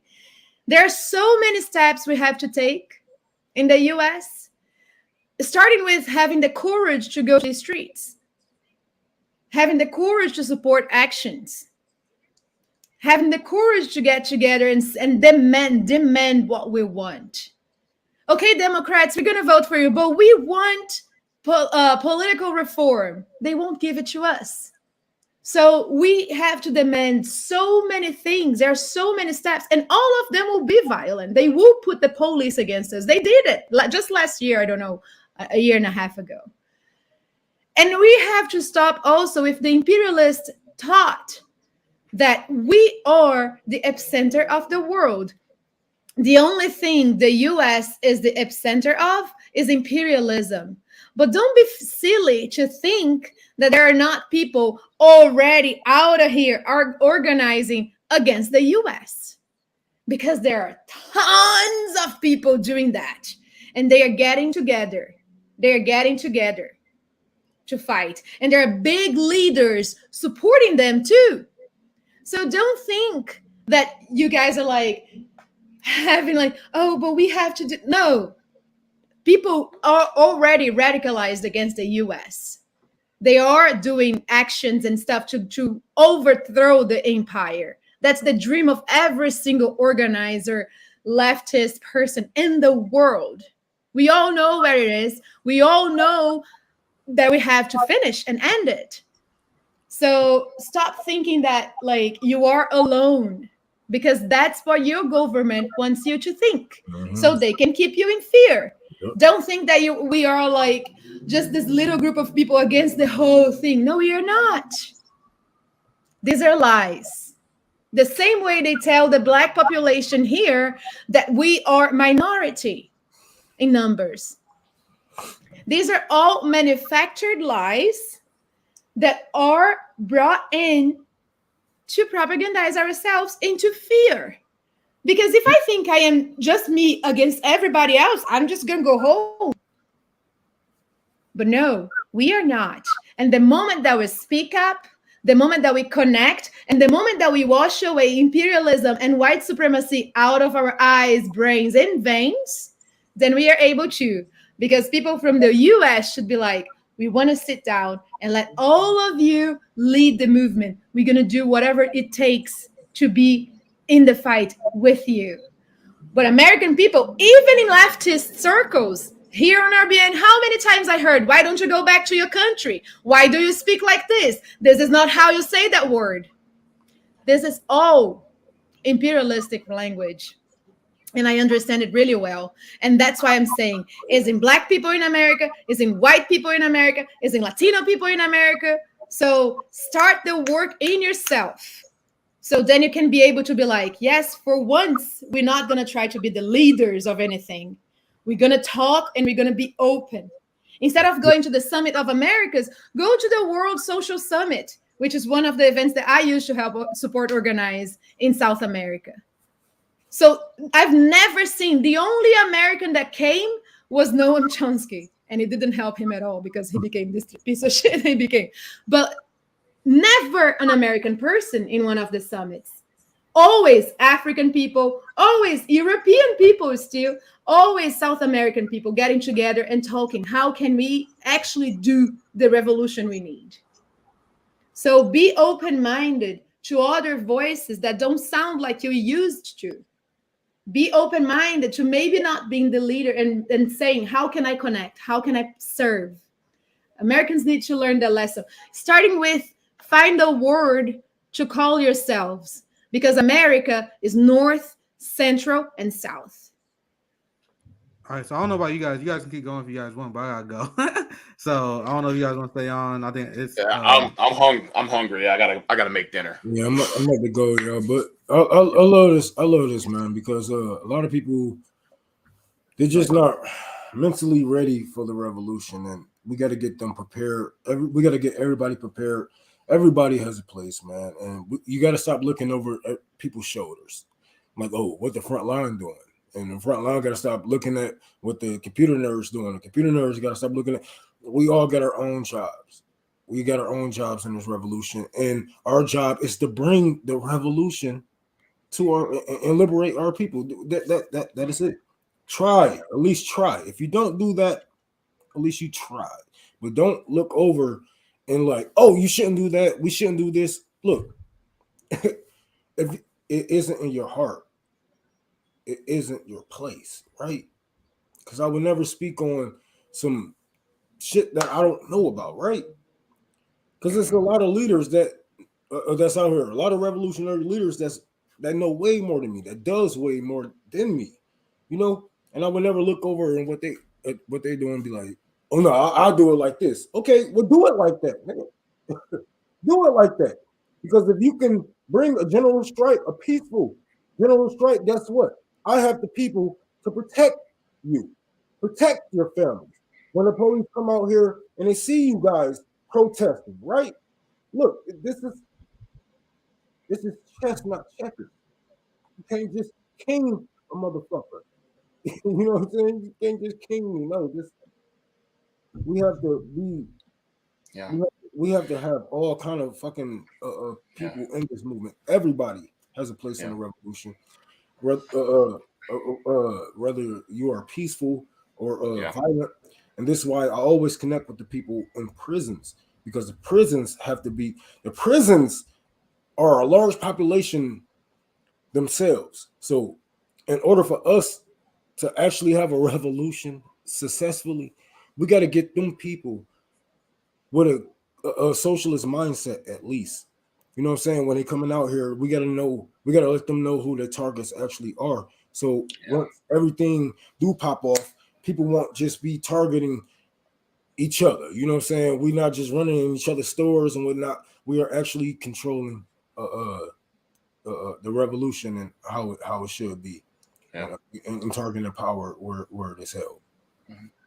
Just wanted to say that you have to be radical in your love for other people, right?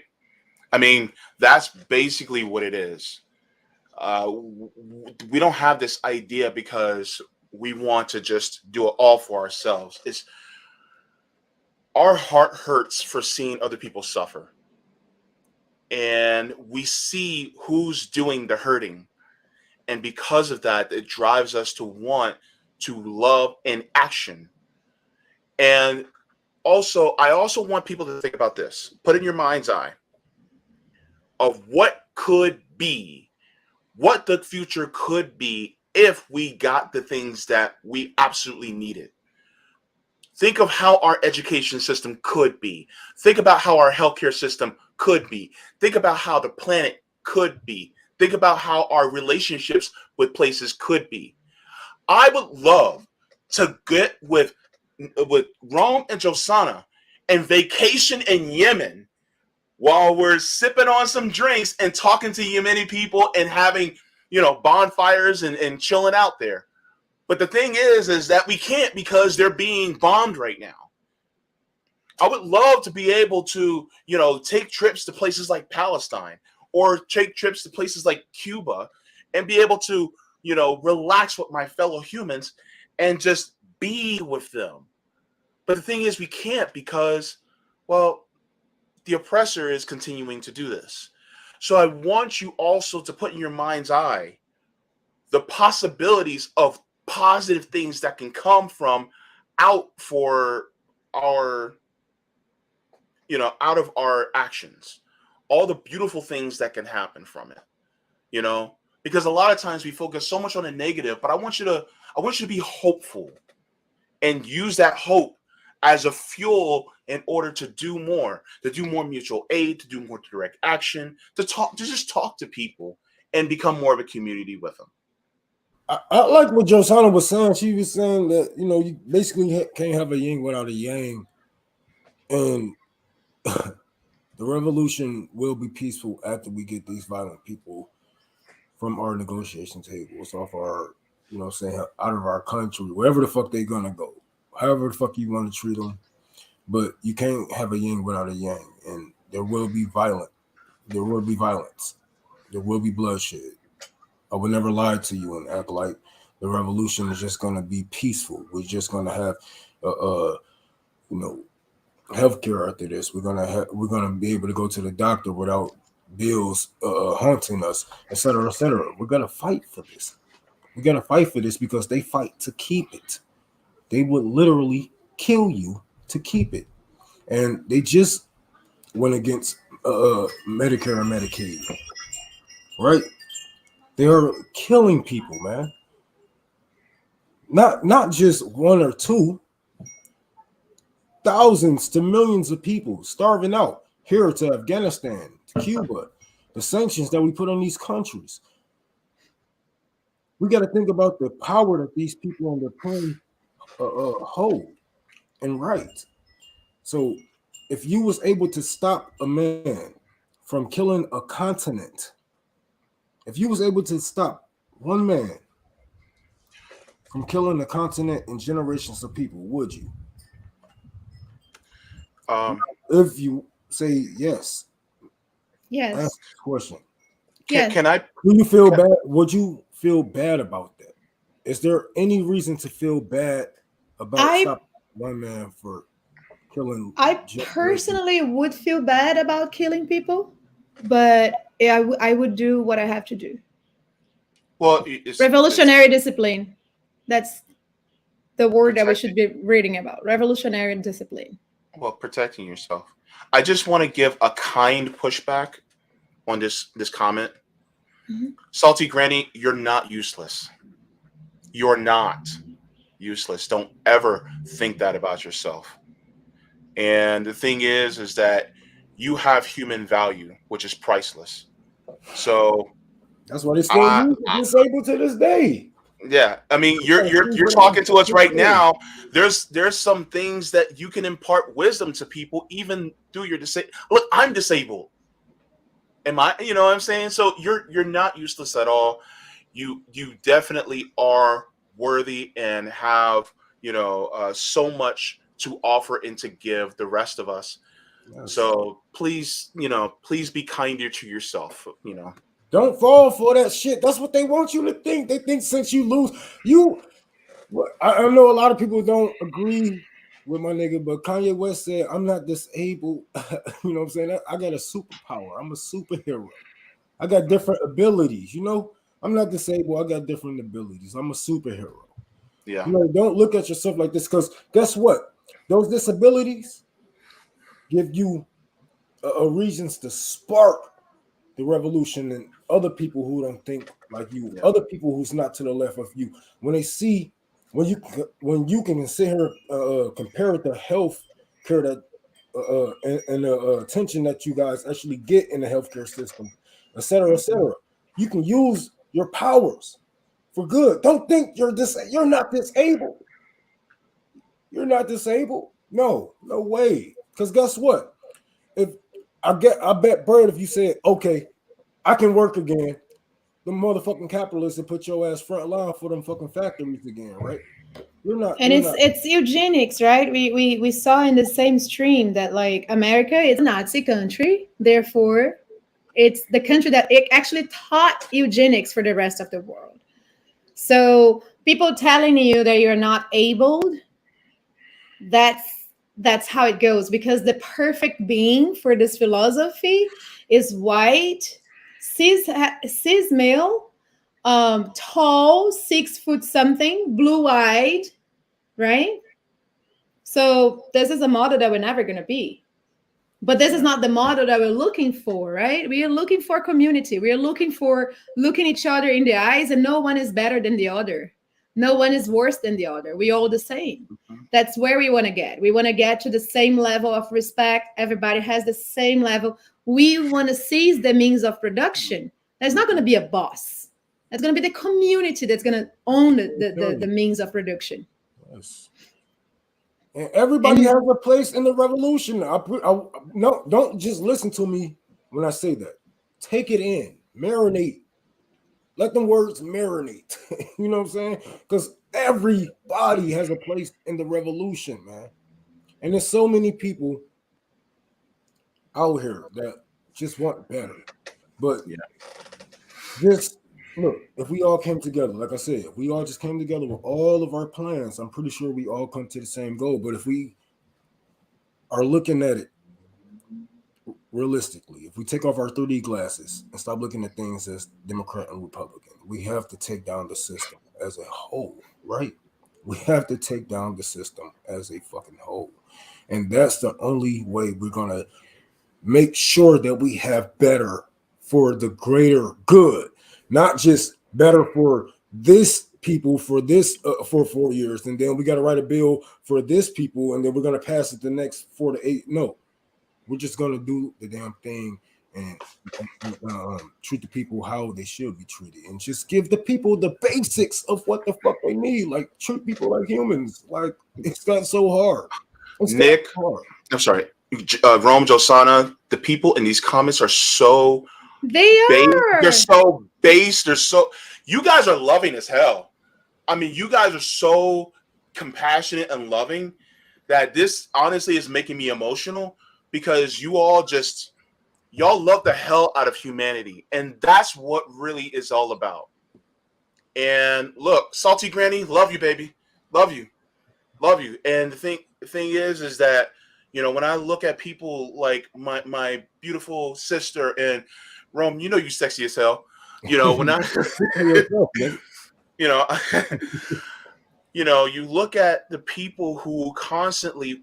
So what is behind this fervor of us is that we want people to live.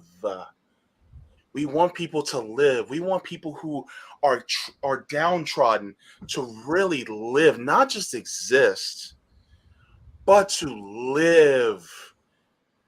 And I told this to a friend. Shout out to you, Breeze, if you ever catch this. I said, what is the purpose of life? The purpose of life is to live it. Do not let people take your purpose away. Because the thing is that they want to take your purpose away and absorb your purpose into theirs and have an overabundance and excess of purpose. Yes. That's why they're using your time, your energy, and your resources to live far beyond what they can. They can't take that with them after 70, 80 years, and it's still excess for them. Like, no, we have to have our time, our energy, and our resources for us. And so this is one of the things. Can I just because Nick L, you was doing kind of good, man. Mm-hmm. But see, this is the thing. You know, everybody always try to hold people to what their ancestors and what their leaders did. But man, we don't think like that. Nobody think like that. I'm pretty sure every communist I ever met, every communist I ever worked with was pro-choice. Don't try to paint everybody. No. They were not saying that sense. They were saying communists are actually pro-life in the sense that, like, these people, they say they are pro-life because they're against abortion. They turn around and kill you. You know, they turn around and kill black people. They turn around and kill Palestinian people. They turn around. That's how they were. I think that's how they were phrasing it. Yeah, that's what it sounds like to me. Yeah. Well, my bad, Nick.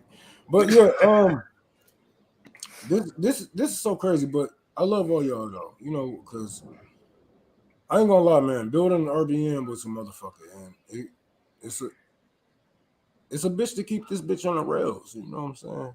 Like, we are probably one of the only Black news organizations out there that's actually preaching and marching for a revolution. You know, and I'm not just saying this just to be cool or edgy like these people you know, say I am. You know, all my critiquers out there. I see people make YouTube videos about me and Reddit. I'm like, oh my god, I'm gonna just stay away from that.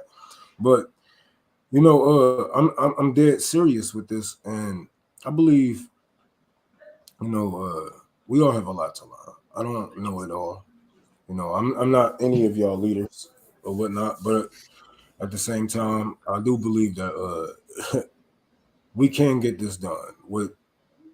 I don't see any of this changing. I see only us going left from here with these new generations learning so fast, and you know, so many people willing to go out there and risk their bodies for like I didn't see the FBI list, and there was a lot of people out there targeting high profile people and whatnot. I believe the revolution will pop off very soon, but if we don't get control of it, it's not going to be a revolution. It's going to be, you know what I'm saying, a civil war. It's going to turn into a civil war, but they would rather have us do a civil war on each other than have a revolution on them. You understand me, right? So this is why I go out in the most violent or the most conservative neighborhoods, and I just try to talk to whoever I can, because you got to relay that message. You got to plant the mustard seeds, and you got to watch them grow. You got to come back and take care of them also. And you know, this is how we're gonna spread the revolutionary seed through these communities who have been beaten down, who has been drugged down, and they're not gonna get back up. And you know, Josana, I love you, and I'm gonna call you out again about how you cry like a little baby when we. I don't remember crying. I remember not being like. I remember. I got the video. I actually work with, like, I do once a month here, and I used to work with people in Brazil that live in a wasteland. So I'm like, if there was any crying, it was more in a sense of like, I'm proud of us doing this. You know, I'm proud of us because we're doing this. That's what I want. That's what it is. Because I'm not gonna act like I don't cry on this shit. I just. And I cry all the time in the channel too. Well, like I cry. I like. People will look at me like I'm Obama if I sit in here, if I sit and cry. You know what I'm saying? Like, oh, nigga, shut up. You know, they really don't take my feelings serious on this shit. So I try to fucking mask it until I go home, and then I release all this shit out. But that's bad. But you know, it was sad. You know, when I was out there in New York, it's sad when I'm out there on the West Coast, and you know, I don't see us changing this with no peaceful revolution. Even with a general strike, they only help people with the houses. They only help people with this and that. Like we gotta touch bases with everybody within every community, and we gotta change lives, whether they know it or like it or not. Whether that, because we gotta think about the people. I always say the people with the biggest voices, with the biggest platforms, are only there for a reason. And you know, if our lives change, their lives change, and sometimes that's not for the better. You know, so if our lives change, the David Sorotas, all these fucking bread tubers, all their lives, all their money goes. You know what I'm saying? We on the streets, we're organizing, we're you know what I'm saying, building our structures and whatnot. We're not paying attention. There's less views for them, and there's more on the street mutual aid work for us. And this is one thing that they don't want, because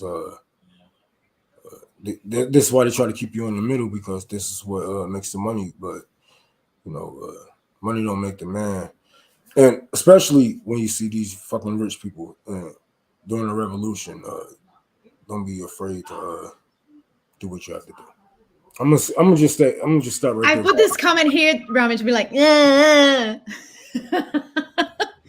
everybody cries. Okay. Well, I'm gonna be honest with you. I think this whole notion, and I don't want to get too much in the weeds for this because I gotta get going, but I think part of the societal conditioning, especially for a lot of us men, is to take our emotions and leave them behind so that we can be robots, we can be machines, especially black men. Yeah, you know, and just, you know, not care, so that when people are suffering, we can leave the empathy behind. And it's like, no. We're men, we're not machines. So guess what? If we feel something, we're going to feel it. And feeling something is revolutionary too, because we need to do that. That's what drives us in order to be able to want to love in a radical way. Yep. So, you know, I know there's a lot of us guys out there. I'm mushy as hell. So but there's a lot of us guys that were raised up to be very stoic. We're raised to be this unemotional person. And it's like, nah, the hell with that. No. Because guess what? The thing is that that's what drives us in order to do good for the most people. You know, I love what you say there, bro. Because the more I crowd, the more I help. Like it might be some days the motherfucker wake up, I'll be like, oh my god, like we gotta go help these people right here. Yeah. This select a group of people right here. I want to help them. You know what I'm saying? Let's help these people right here. And motherfuckers be like, you know what? Let's do it. And that because I you know what I'm saying? I'm like, I'm just round passing people. I'm like, oh my god. And I seen some of my friends, bro, like just lose everything, become homeless. We 30 years old. 30 years old. They can't be no older than me because I was damn near the oldest of everybody. And this is the reality. I'm looking like, oh my God. You know what I'm saying? My childhood kicked in. I just saw us playing fucking two square in my mind. Like, and now I'm feeding my fucking no, bro. We can't. How? Like, if I have like, I'm gonna just say this. We have examples of violent revolution in with peaceful ways, with a peaceful goal actually working. Name me a time a peaceful revolution actually worked and actually got rid of these fascists, and then I will actually join arms with you people. Until then, prepare yourself. Prepare for the worst. You know what I'm saying? Hope for the best, but prepare for the worst because they got private militias, even if the U.S. government doesn't want to work for them. And we got to prepare for all of these things, all of these people that's against us socializing, that's against us coming together and overthrowing these rich people that have been destroying our lives forever. Yep. I think it's the little things that we can do in the path to the bigger goal.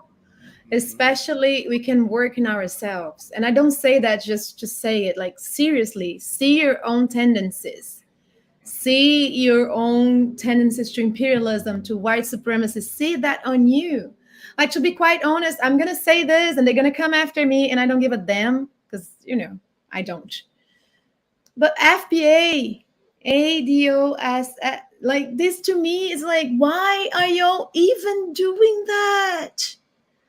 Why are you trying so hard to sit on the same table as the white man? Because you can argue to me that you're not, but you are. If you want to be a capitalist, this belongs to the white man that been suppressing us for years. If you want to be a billionaire, come on. These are the people that are killing all of us, including poor white people. So you're never going to belong in the house of your enemy. You're never going to belong to the family of your enemy. And yes, these are our enemies. Yeah. The US government, the European Union, NATO. These are our enemies. They're telling us that. I don't like you. I'm coming to kill your ass. And you want to come to me and say that Black people from America are originated here? we can, or not even just that. We can find some type of middle ground, or we can find a way to infiltrate their spaces to overthrow them. Motherfucker, you don't think they got strategies ready for that shit? Ready for you types of people? All they got to do is show you poor motherfuckers the good life. And you're going to fold. And you're going to want that for the rest of your life. A lot of these people coming in from the neighborhoods that we came from the lives that we came from. Now they got fucking 12 houses. I wonder how. Of government salary? Hell no. Like, that's why I won't run. I don't like when people tell me, oh, run, you should run for office. I'm not running for office until the revolution happened. And that's going to be some local shit. I'm not running for office. Y'all got me messed up. Then what? I get myself killed because I'm not gonna stop the shit that I'm saying. I'm not gonna stop saying the shit that I'm saying now. Y'all gonna get me killed trying to put me up there. I already tried. In Detroit, they said, no, you don't want these hands. I said, you know what? Maybe I don't. Let me go get strapped first. Let me go get ready. Go get prepared. Go give me a front line. Go give me people that can really call these people out, because it's just me right now, right? Yeah. You need a group and a team. if not, We need to like start. If you fall, another motherfucker can pick up where you left off at. Yeah. Easy. We need to start wrapping up because JB gave us another half an hour only. And I just wanted to say, like, if you are thinking in protecting yourself and your family, that's capitalism. That's imperialism. You need to protect yourself and all other families. So the thoughts, the things like go to Twitter spaces, debate, Ultraviolet and Zoya, they hold great Twitter spaces. Go learn. Rome has the corner. Go talk. Go take that out of your head. Be respectful and mindful, of course, because that's the best way. But go learn, read, get to know, get angry, and understand your anger. Where is it coming from? You know, build that revolutionary muscle inside of you. Because I am already radicalized because I was born and raised in a third world country. We got angry a lot, but we also have joy. And we know that our joy is an act of resistance. Our joy is a revolutionary act. So to be able to keep that joy up, because there are days I cannot, you need to understand and know that you are not alone. And one thing I do love about my kids is they are a fan of this show. And excuse me, somebody said that was a big one. Nigga, that was a huge one. But get your kids ready. We don't know when we're gonna go. Look at the police state. Look at our healthcare system. We just showed you that they just tased the man to the point that he would rather jump off a motherfucking bridge and sit there and do police brutality. You know, this is crazy. Prepare the future generations for what can come, not what you want to happen. Because violence is a part of human nature. This is why we are who we are in America right now. So don't just turn a blind eye to it because you're not a violent person. That's easy to do. You know what I'm saying? But just because I'm a violent person doesn't mean that I don't want a peaceful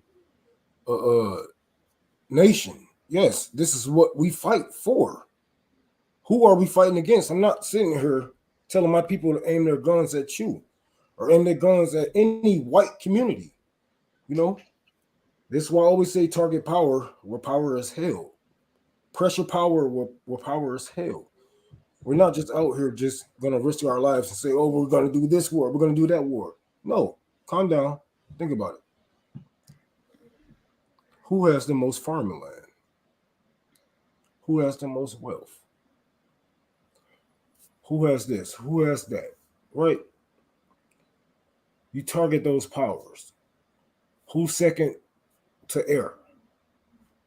All right, then. Once they see it's more of a strategy than us doing a civil war against each other, they're gonna flee because they know that the proletarians actually communicating and actually connected with each other and actually getting goals and things accomplished. Because we are facing a huge army, a huge military, I should say. But once you hit certain people, they have no other point but to fall back because that's their money, that's their generals, that's their this, whatever it is, you know. We can't just go out here and think it's shit sweet because we are burning down buildings. Yes, that make it look good on camera, but you know, who we actually pay for your suffering. And that's why I always tell people it's easy to be violent, but know how to aim your weapons. And once we actually know how to aim our weapons, we will actually be a threat, I should say, because we can have all the guns we want, but the government is laughing at you until those guns are pointing at them. JB, do you have any last words before we go? Just to let you guys know, right when we end, there's about 160 of people watching still. If you guys can move over to Sabby Sab's channel, she's live right now. Go to her. And also, please sure to watch here on RBN tomorrow night and then on Thursday as well. Please make sure to donate to Camp Dada as well as Rome's Tour for the Poor. So make sure to do that as well. And I think this weekend I'm going to be doing a reading on my channel from Michael Parenti's book, Dirty Truths. So I'll be doing that. Thank you so much for being here with us for 3 hours. As JB said, let's move on to Sabby's channel. Please like this stream, support RBN fundraising on the Cash App and Venmo that you see going over in your screen. Also on Patreon, subscribe to our Substack. That's how you say that. And thank you so much. Thank you so much for being here with us. Thank you for being our community. We are going to sign out. Thank you. Oh, I'm bringing Tommy's Corners back. Tommy's Corner. Yeah, Tommy's Corner is going to be on call-in. So make sure y'all subscribe to us on call-in. I'm bringing Tommy's Corners back. Y'all can be able to talk to me about anything, ideas, how to connect with each other. You know what? I'm going to be the co-host on that if we do that in the morning. Yeah, it's going to be probably damn near long as, you know how we do on Tommy's Corner. It's going to be, we're going to get the corners together. It's going to be a lot of fun, so go on call-in. Make sure you guys sign up for calling. Yeah. So we can have nobody else. I don't give a fuck who's on us. Nobody else. You're gonna see a couple of familiar faces when you first down. I don't give a fuck who's on there. Look up RBN Roundtable, and there you go. Revolutionary Blackout. Signing out. Love you. Forehead kisses. Got him. Smoke them if you got them. Smoke them if you got them. Yeah. Yeah.